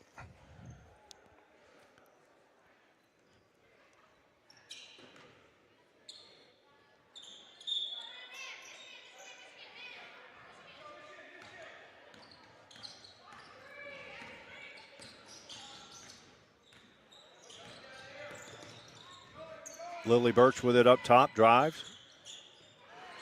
Short. Offensive rebound. No. That's the other thing I think John Carroll, they're just not getting those putbacks to fall like they did last night. And they look a little rushed because of number 24. And it's not just 24 Coleman. Also number 23 Blanks is a force to be reckoned with in the paint. She's got size and length. And there's a turnover. Sophia Lee, let's see what she does with it. Pulls it out.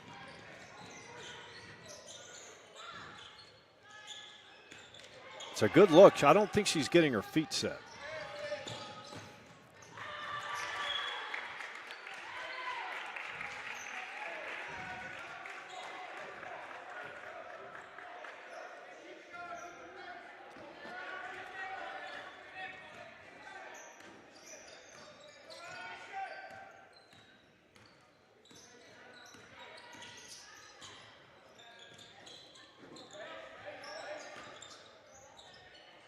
Again, off the back of the rim, unkind. So a nice look at it. You just got to get it to fall. Little with it. Eyes up, surveys the floor. J.O.'s going to spread out the Cavaliers.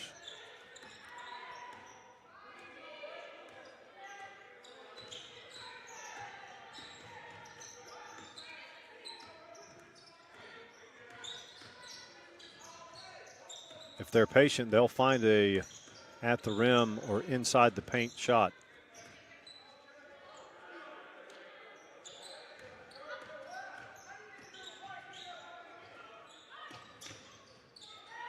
Three-pointer on the way, long, offensive rebound, another second chance opportunity, and it is good. Left-handed shot, Gabrielle Blanks. The lead is 13. George, is kind of like the formula. Lily Birch says, let's stay in it. 10-point lead there for the Mustangs.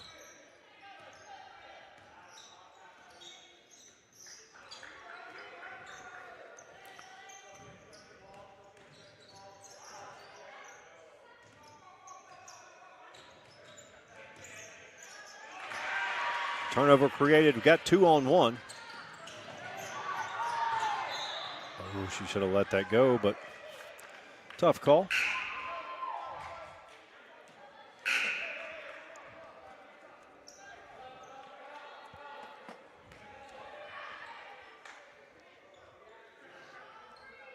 .5:26 remaining in the second.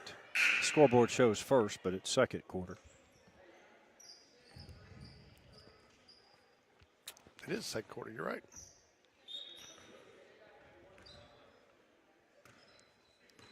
This was interesting. They've got Emily up top pressuring the ball. Results in a turnover.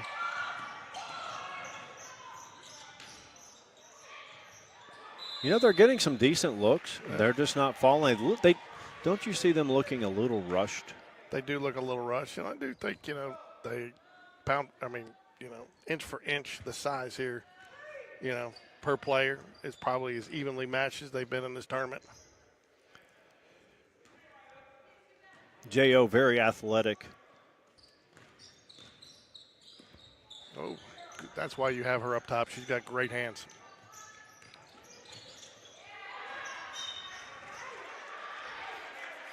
Maybe this is the mix-up we were talking about. Yep. John Carroll going full court. A lot of times teams that press do not like to be pressed. Correct. Emily will get a break. I doubt for very long.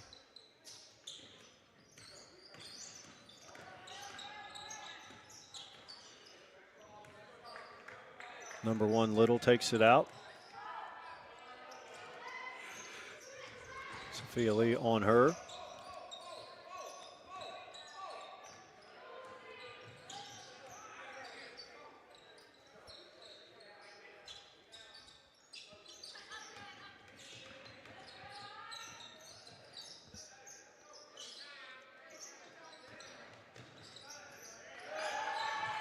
Sophia Lee creates the turnover. Lily Birch has it. Back to Sophia.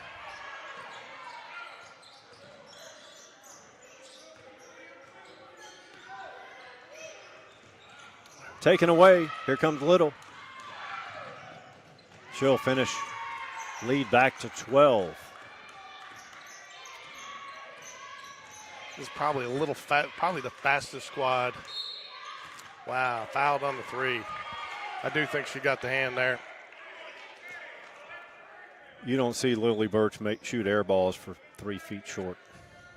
It's either going to be blocked or a foul. I believe last night she hit 3 free throws in a row in this situation. First one up and good. 21-10, 3:55 remaining here. Jackson Olin with an 11-point lead. 21-11. DJ Jazzy Josh Donaldson walking across there. I say that because he was running the sound system for the flag football. She does it again. That's hard to do. She hit 3 free throws in a row last night. And today, 2 days in a row.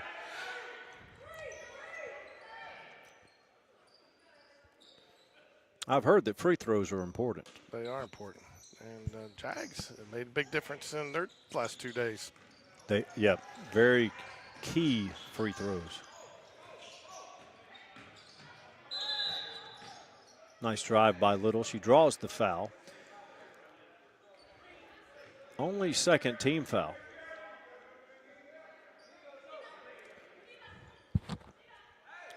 Cavaliers look like they will sag in a 2-3.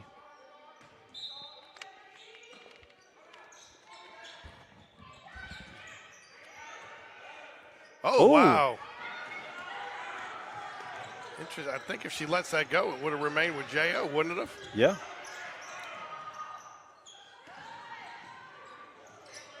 Nice look. To your point, Mike, I think very rushed on the shots has been the tail of the tape here in this first half. That's a travel. That's a travel. How do you miss that? I really don't know. Nice shot by Mitchell, though. Lead back to 11. You know, Nice left. Sophia Lee, the 8th grader. Isn't that pretty much textbook travel? Yeah, at every level.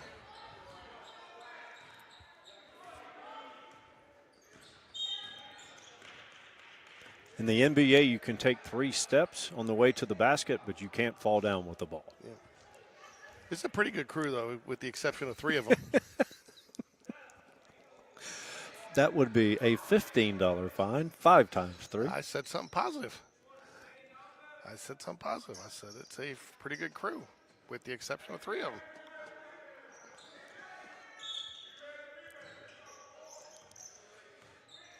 Lead down to 9. I'll tell you what, that's a critical call there, too, because, they make the 2, and you have a 7-point game,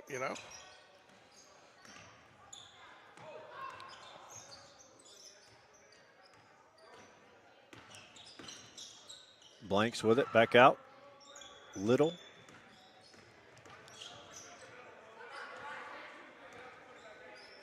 Got 4 out, 1 at the running the elbow.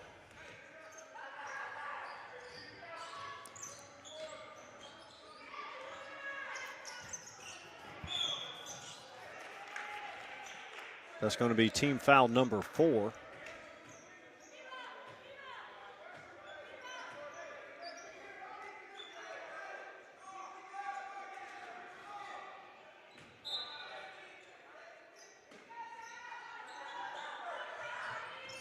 Blanks for 3, left-hander, no good.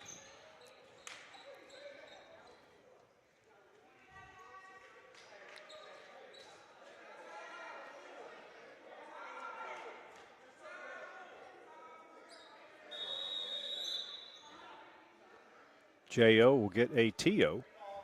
Really? 9-point lead, 2:02 remaining, second quarter. Scoreboard is now correct.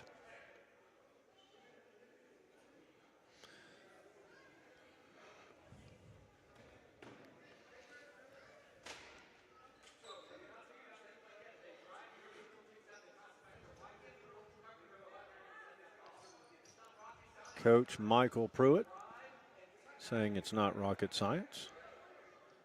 It's not, but guarding number 24 Coleman is a tall task. It is.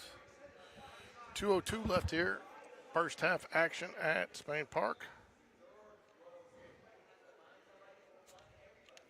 He's talking about boxing out.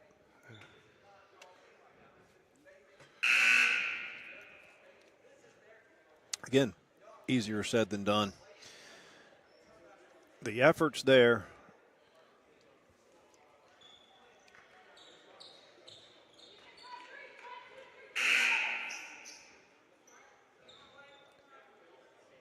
Coleman's going to get a break.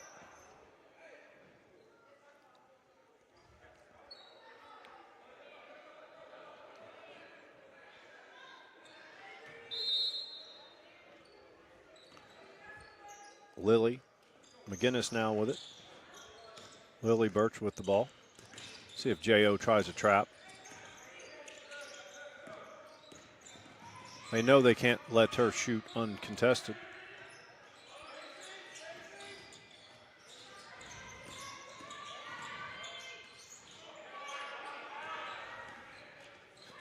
Both bigs out of the game. John Carroll's big, Emily Williams. DeAsia Coleman out for the Mustangs. Three-pointer off the mark, over the back. Foul called on Gabrielle Blanks. Sophia Lee got about a 35-second rest.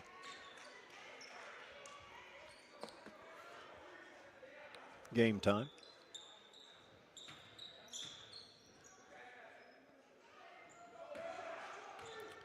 2-2-1 pressure, full court, basically three-quarter court.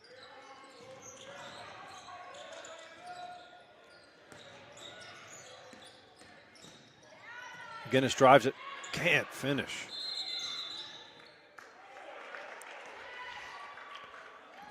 Mustang ball after the jump ball call. Emily comes back in. Let's see if J.O. answers or lets Coleman rest the final 112.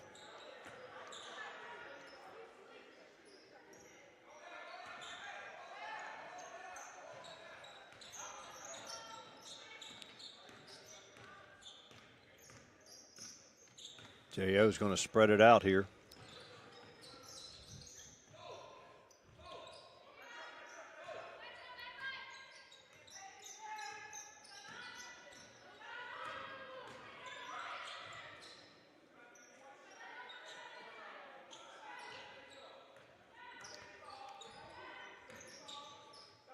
They did this the other day, too. I just don't like working this much time, Mike.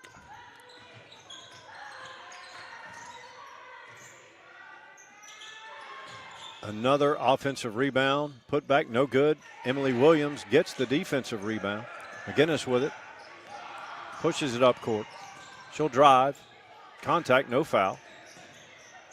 Travel. Now there, I think they're going to get the foul call. Contact caused the travel, they say.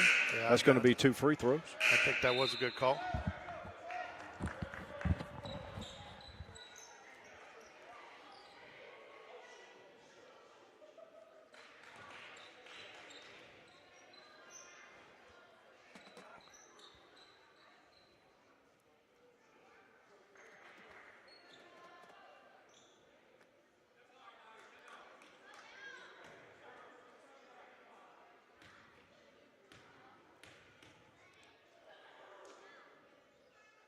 She nails the first free throw, extending the lead back to 10.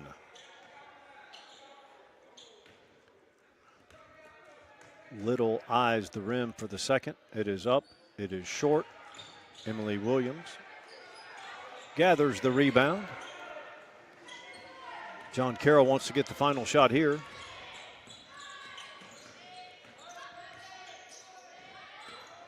Step back. Dishes down to Emily. Finishes. Nice finish there. Again, John Carroll finishes the half on a nice little, back to supports. single digits. That's important. And they did. And when last night when they did that, they came out strong second half and closed the gap. And then Spain Park was able to pull away again. and then hold on. So you'd be interesting to see how they react coming out of halftime here. So we'll be back in just a few minutes.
45 seconds till second half. J.O. and John Carroll. Mustangs lead by 8, 24-16.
Sophia Lee, Von Hagel, McGinnis, Emily Williams, Lily Birch on the floor for John Carroll. Nice look.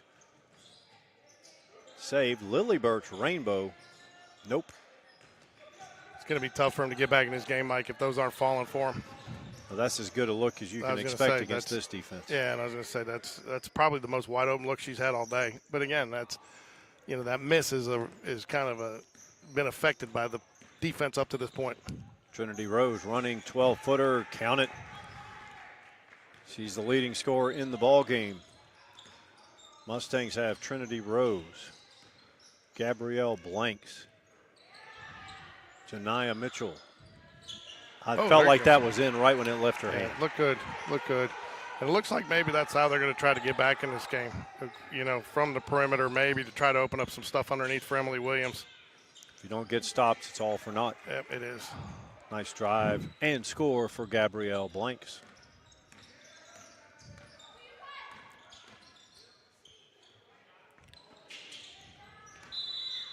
Over the back there. So for the Mustangs, you have Coleman, Little, Mitchell, Rose, and Blanks. Lead is 9.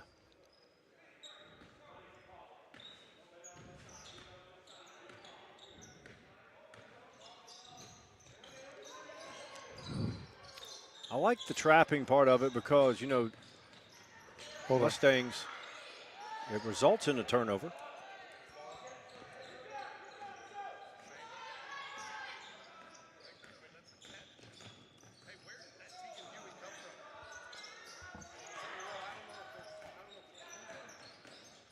Sophia Lee drives, short corner, dishes back out. Lily Birch turns it over. Nice takeaway by Little, and she finishes with the left hand. Lead is back to 11. It was down to 6, George. Now it's back to 11. Yeah, I know. Very high-paced third quarter here.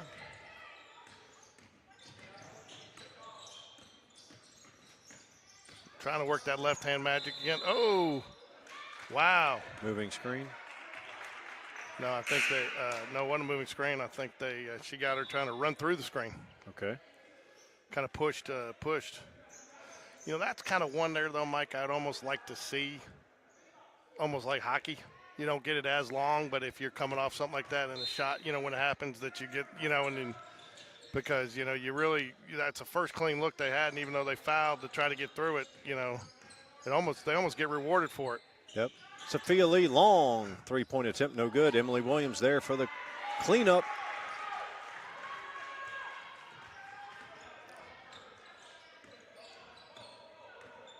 I believe Emily Williams leads the Cavaliers in scoring. It would either be, we do not have the scorebook in front of us. We're up far from the score table. You know, Coleman only has a couple of points, but she has been a major factor because she protects the rim.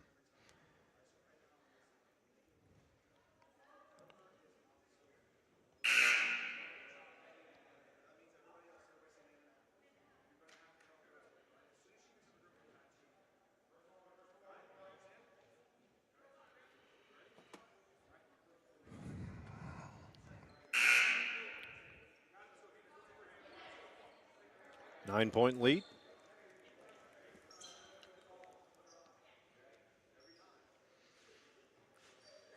Talking to John Carroll's coaches, they're in the same area as Winona.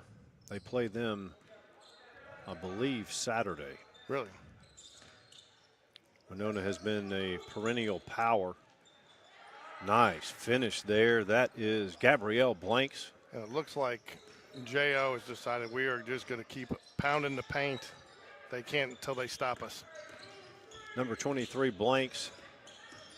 Looks like she's heard enough talk about number 24 and 23. 24 for her team and 23 for the Cavs. She says, hey, don't forget about me.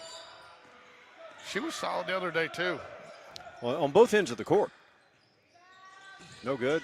Another second chance opportunity, the aforementioned Gabrielle Blanks. Hey, she can handle it. She has length. She can play both sides. She can guard 1 through 5. She's got handles. He's going to get her for the travel. Not so sure, but I'm certain that it was a travel because it was whistled. Are you certain it was a travel? It was whistled as a travel, so therefore it is and ever shall be. 11-point lead. Sophia Lee. Riley Elkins on the court. Sophia drives to the left. She loves that. It's going to be short. Yeah. Look at that hustle. She just has not found her rhythm. Found a little bit last night, but again, I think the good defense is just she's not getting the clean looks that she's used to getting. I think the speed of Jackson Olin here, too, has been something that's been just tough on this Cavalier team. Well, you know, again, we got numbers here for John Carroll, but we're going to pull up and shoot a three. Yes, sir. Nothing but net. Count it. Tell you what, that's what shooters do. They shoot, right? Keep shooting until it falls. That's right. 8-point deficit.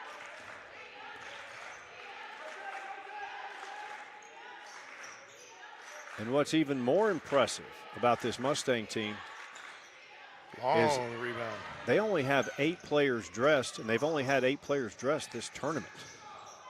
Ooh. Oh. I thought she might have shot that over there. She was wide open. You know, the hesitation there, and a lot of that has to do with the size, length, and athleticism of the Mustangs. I think part of it, too, she was shocked that she was that wide open. Exactly. Each team, one team foul. J.O. 32, John Carroll 24.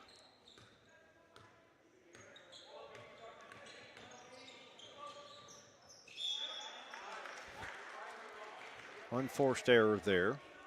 Good defense, but 8-point lead here, so get a couple more of those threes. You're right back in this. well, you know they can shoot it. Hey, Sophia Lee has not been hot behind the arc the last 2 games, but you know that she can hit it from downtown. She wanted that one. I mean, that speed from J.O.'s defense just closed quickly. Yep, they close out on that very fast.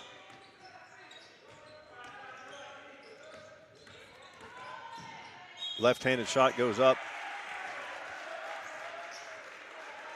So it looks like, too, the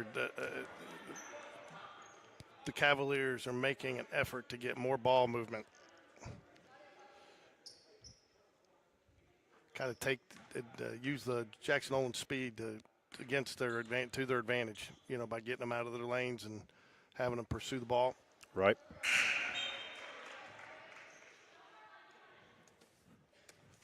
Got to hit your freebies when you're down. Have to. She's an excellent free throw shooter. Did not make that one. Does bury the second. Now it is a 7-point game. 2:46 remaining. You know, this is about where Spain Park was the other night, too. There you go. I mean, just lost track of the. McGinnis. Drive, can't finish. You know, I would say one of the biggest differences is nice. Good decision there. Is J.O. has limited John Carroll's second chance opportunities. Probably cut them in half from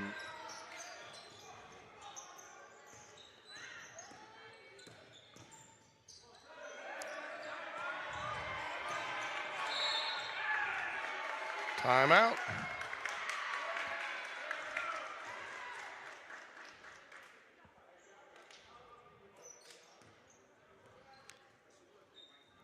It is refreshing to see these two coaching staffs. Even when the moment is heated and hectic, the coaching staff remains calm. Even when there's errors made, there's not a lot of yelling and What? what? What? Playoffs?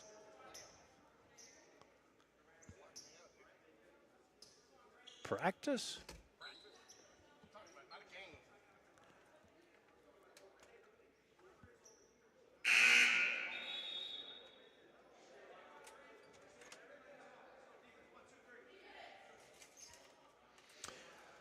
Mustangs lead 32-25.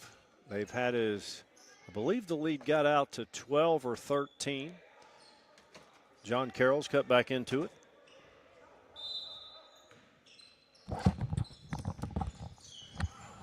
That is not an earthquake. That is George putting his headset back on. Yep. Sorry. Little. Unforced there. You hate to see that as a coach coming out of a timeout. Yeah, and she's experienced. She's your point guard. She's a leader. But mistakes happen. Drive left-handed. The senior with the putback. Now, how about this? It is a 5-point game. So you always. They were who we thought they were. The Dennis Green, the late Dennis Green, there's the big. Oh, did he pass away? When did that happen? I think he did. Good box out there on the big, but she just got away. Long rebound. If he didn't, apologies to the Green clan. We'll look that up for you right now. I'm sure they're listening. Well, who doesn't listen to Game Day Sports He Radio? passed away in 2016. That was only 10 years ago. Yeah, that's probably what I don't remember. 5-point lead. McGinnis on ball. Tough task against Blanks. Little tries to get it to her big. Coleman on the block. And we'll get called for the foul. Each team's going to have 2 team fouls in that column. Might not come into play with only 1:04 remaining in the third quarter.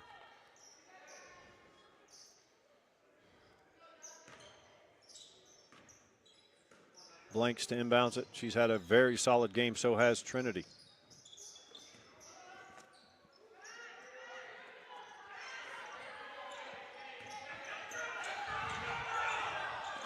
Nice dish down there to the big Coleman. She finishes, lead back to 7. John Carroll, nice job kind of getting back to their roots of this game, working around, get it down into the block there to Coleman for the easy lay-in. Elkins down to the block to Emily. Dangerous pass there, but got it through to her. I think Emily was a little shocked that made it through to her. Sophia Lee, 8th grader with the defensive board. Looks ahead, nice look ahead, get it to your big. No chance for Emily to catch that pass. Hit her right in the thigh. 3-pointer on the way. Oh, Huge clutch rainbow 3. Little extends the lead to 10. We were just at a 5-point game. Now it's 10. And Blank says, not today. he called the foul. Wow. There was no contact before, during, or after that shot. I will stand by that unless the replay proves me otherwise. I agree. That looked pretty. That was, I tell you what, man, this is a great crew except for 3 of them. what did SpongeBob once say? Use your imagination. Yeah. Sophia Lee misses the first. I'm gonna run down the hall for a minute. I'll be right back. She misses the second one.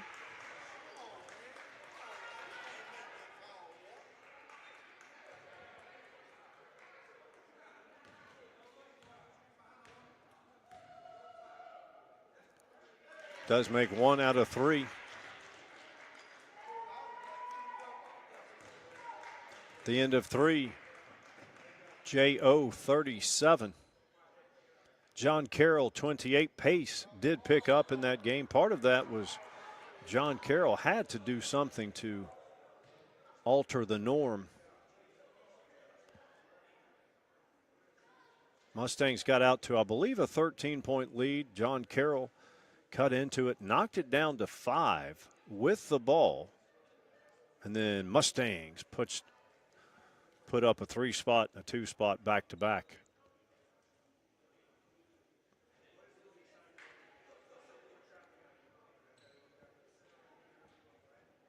Anyone's ball game.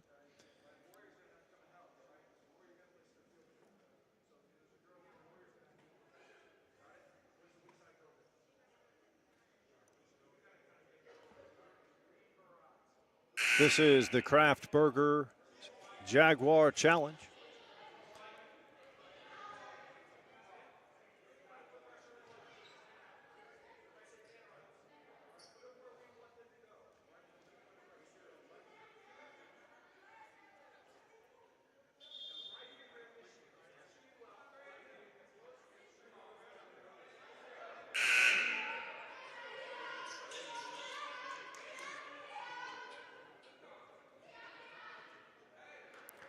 Cavalier basketball. They trail by 9.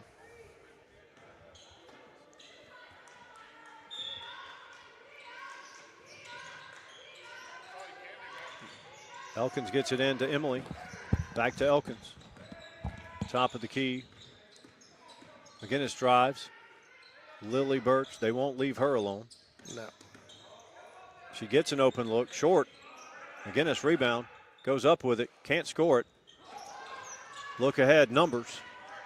Blanks, drives, contact. And she'll go to the charity stripe. She's had a heck of a game. It does look like I know she can't hear us, but it does look like she took offense to all the talk about the other 23 and her 24.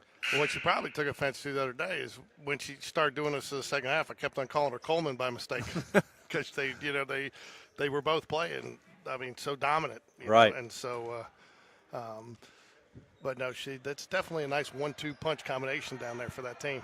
Silky, smooth stroke with the left hand. And when you add Rose in there handling the ball, I mean, that's a pretty solid lineup that you have for J.O. Yeah, that trifecta there is tough to beat. I mean, the only thing I think that you got to worry about if you're a Jackson Olin fan is if you get in foul trouble or you get the flu. You only got 3 subs sitting on the bench. And it looks like one of their players who's played sparingly, she doesn't look 100%. And she came in and was able to get some minutes. Oh. Don't see that much at this level. Have you heard anything, Mike, on how the boys are doing over in Georgia?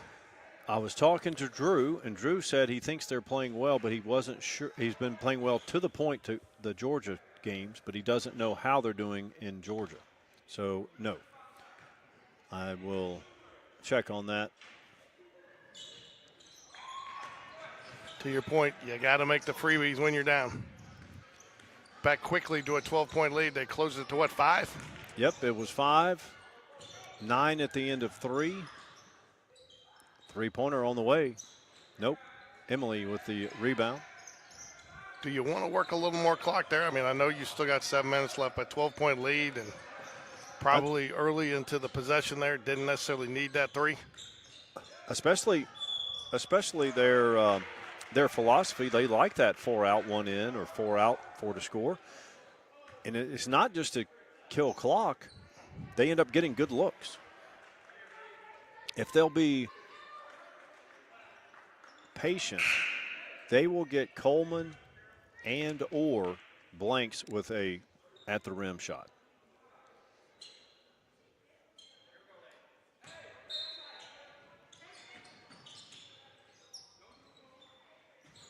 Birch for 3. Oh, she nails it. Back Bingo. into a 9-point game. The Cavaliers will not go away.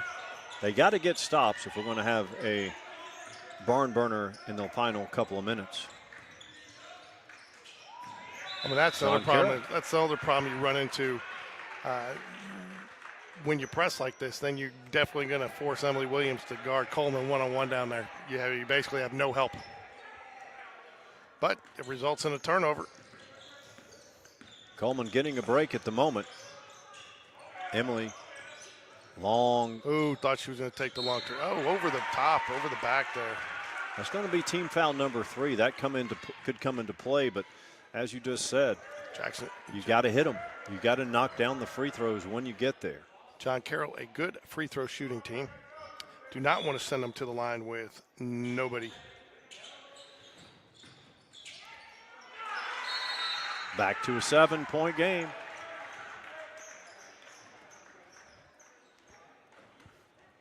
Much faster paced second half than it was the first half. Coleman checks back in. You knew she wouldn't rest for long.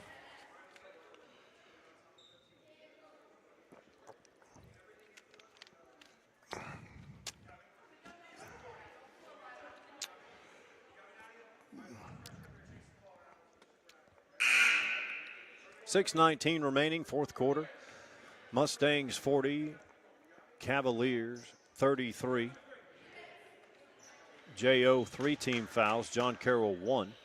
What ball games do we have today, Mike? You have the Independence Bowl, the Music City Bowl, and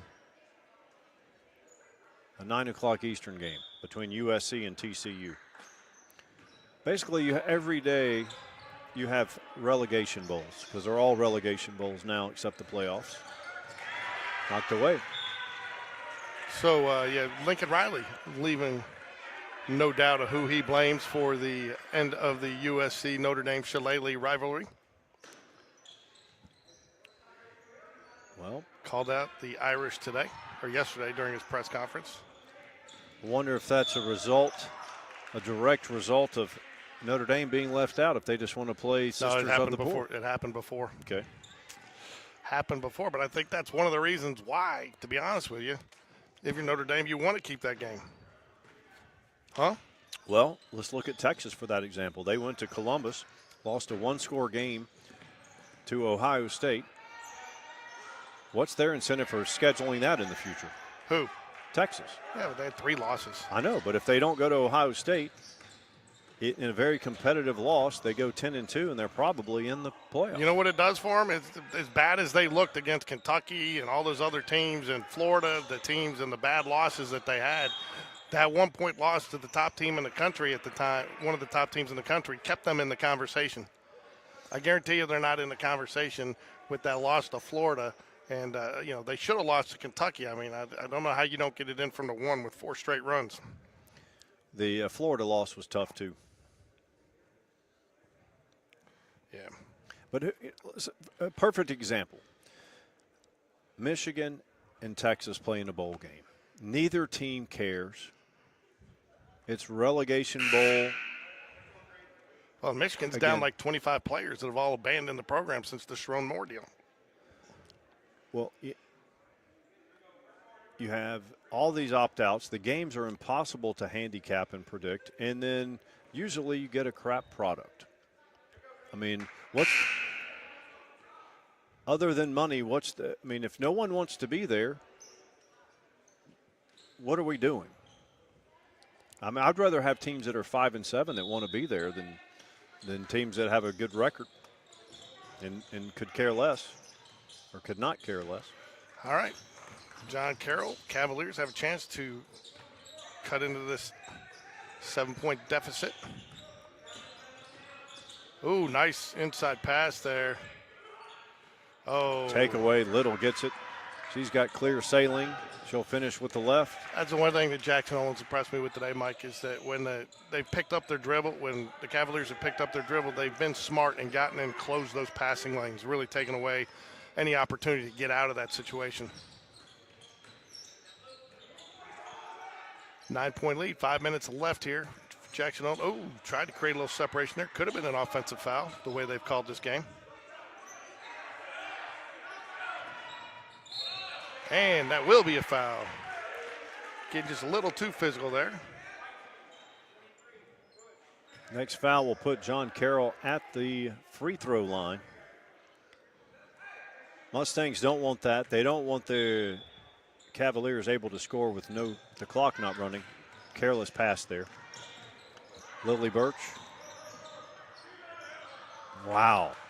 Big time 14-footer there from Trinity Rose. Lead extended back to 11.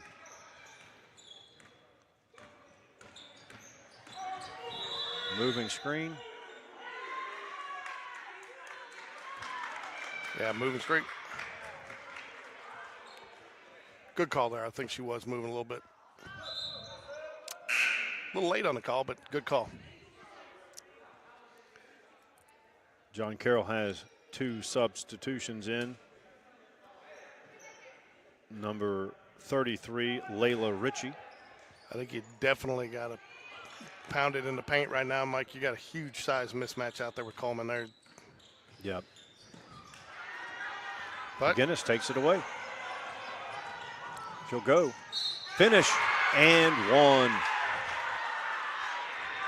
You think you're about to put them away, and they come right back. They did this last night, too. They keep hanging around, as John Malkovich said, right? Hanging around like alligator blood.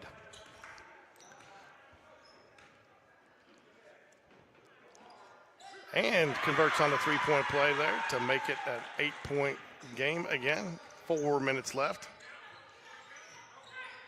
Nice job breaking the press there. Oh, that is going to be good call by the official there. Stays here with the alternating possession. How about that defense by Von Hagel? That was really tough. 2-on-1. Coleman was behind her. Point guard Little was going at her. She creates the jump ball.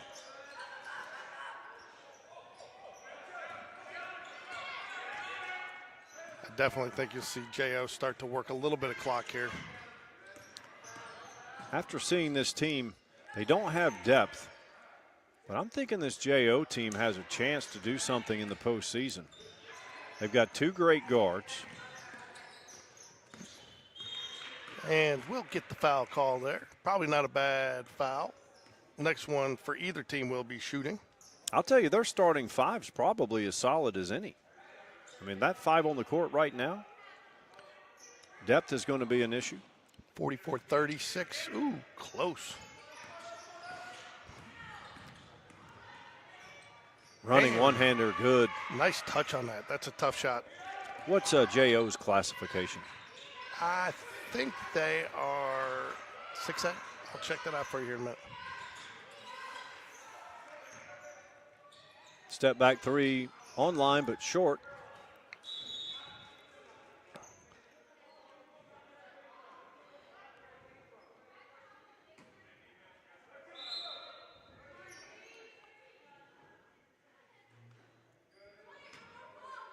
Ten-point lead, 3:20 remains, fourth quarter. Mustangs up by 10. No trouble breaking the press.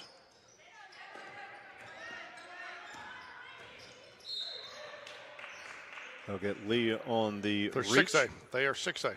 Okay, so we could see them again this year, potentially, right? Yep. They are 6A classification. A bit premature to discuss without area play underway, but I'm just saying both teams have that chance.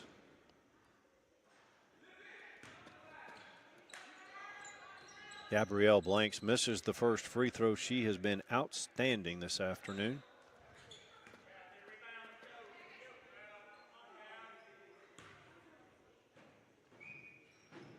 She does knock down the second.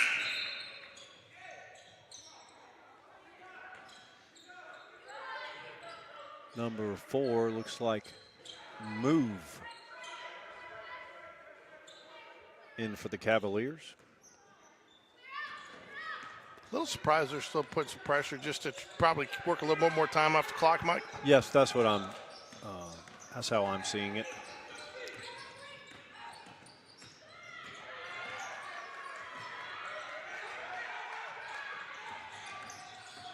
Emily Birch drives it, scores it. You know, we talked earlier about, you know, why players don't use the backboard there. Nice use of the backboard. Turnover. Nice one-handed wraparound pass. I got to think we're going to see a timeout here for turn it over again.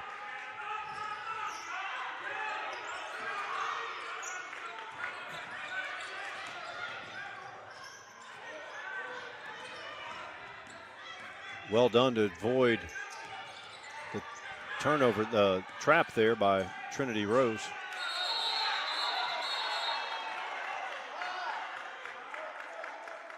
Jump ball will go over to John Carroll, I believe.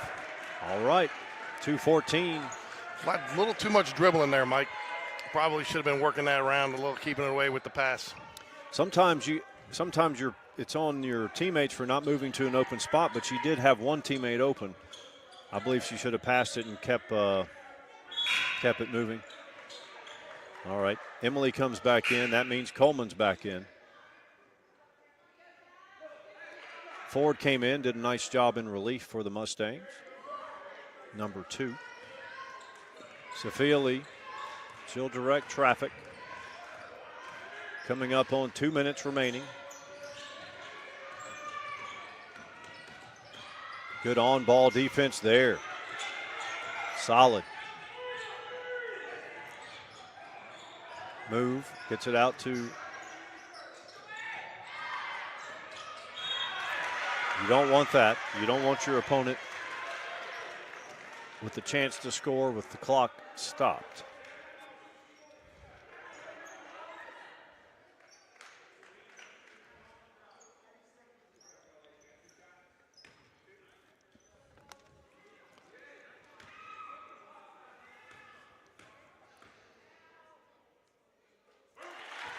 She drains it.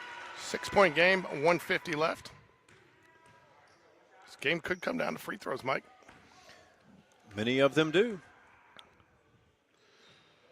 Second one, no good. And it's going to stay here. Move comes in. Chance like to cut this to a 3-point lead. See, now this is where I disagree. I think you haven't had a lot of clean looks from 3. I don't know. I mean, I guess you want to make sure you get the ball in, but I think you drop a play, get Lily Birch the inbound pass to where maybe she can just catch and pop. I think Birch is the only one I want shooting a 3 here. You either want to get it inside, but now that Coleman's in, nearly turned over.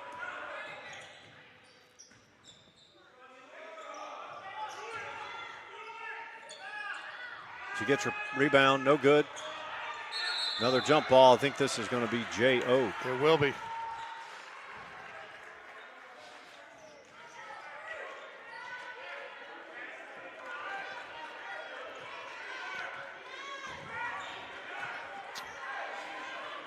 Full court pressure here by the Cavaliers. Blank, she has been extra solid this afternoon.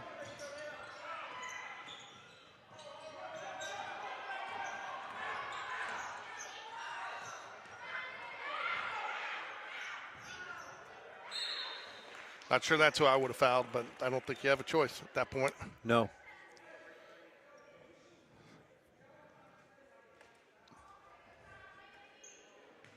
She did go 1 for 2 the last time, but she's got a silky smooth shot with that left hand.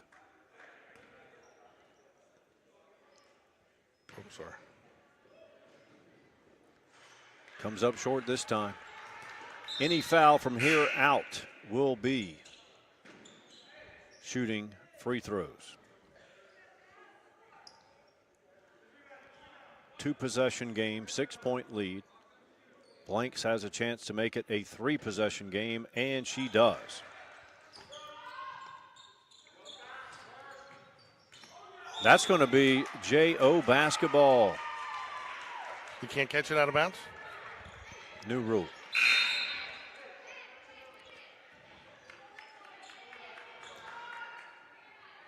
Senior Riley Elkins back in for the Cavaliers.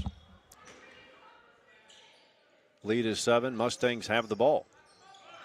Now they don't.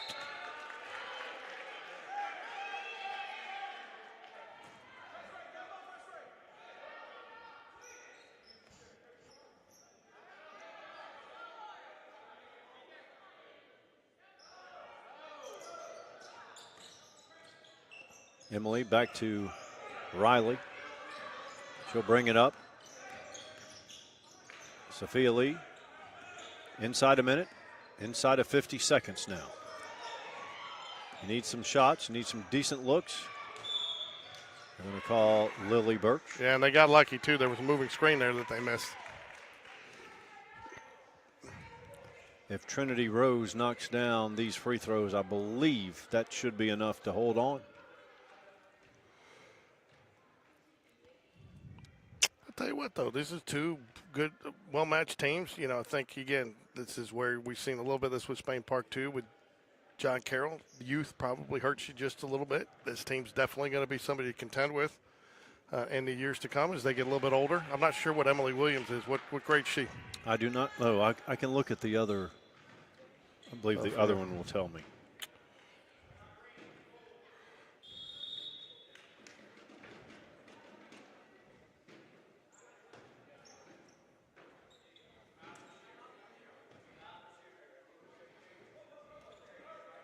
Twelfth grader, so she is a senior. I believe she has a chance to play at the next level if she chooses. She understands the game. Lily Birch will be back for another year. Sophia Lee will be back for 4 more years for her. She'll to finish out her 6-year varsity career. She played varsity last year as a 7th grader.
And Outstanding tournament. It's a lot of fun to call. Enjoyed it with you. We'll be back next week for some area games, right, Mike? Yep. The I'm Jackson Olin. I'm just not fouling here. That's all. good on ball pressure there. Nice look. Can't finish.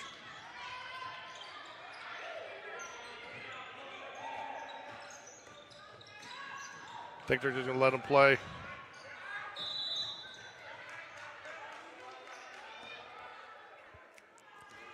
.2 remaining.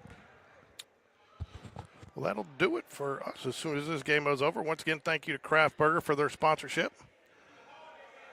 And Orange Theory Fitness. Congratulations, congratulations, Coach Hatter, too. I thought he did a very nice job of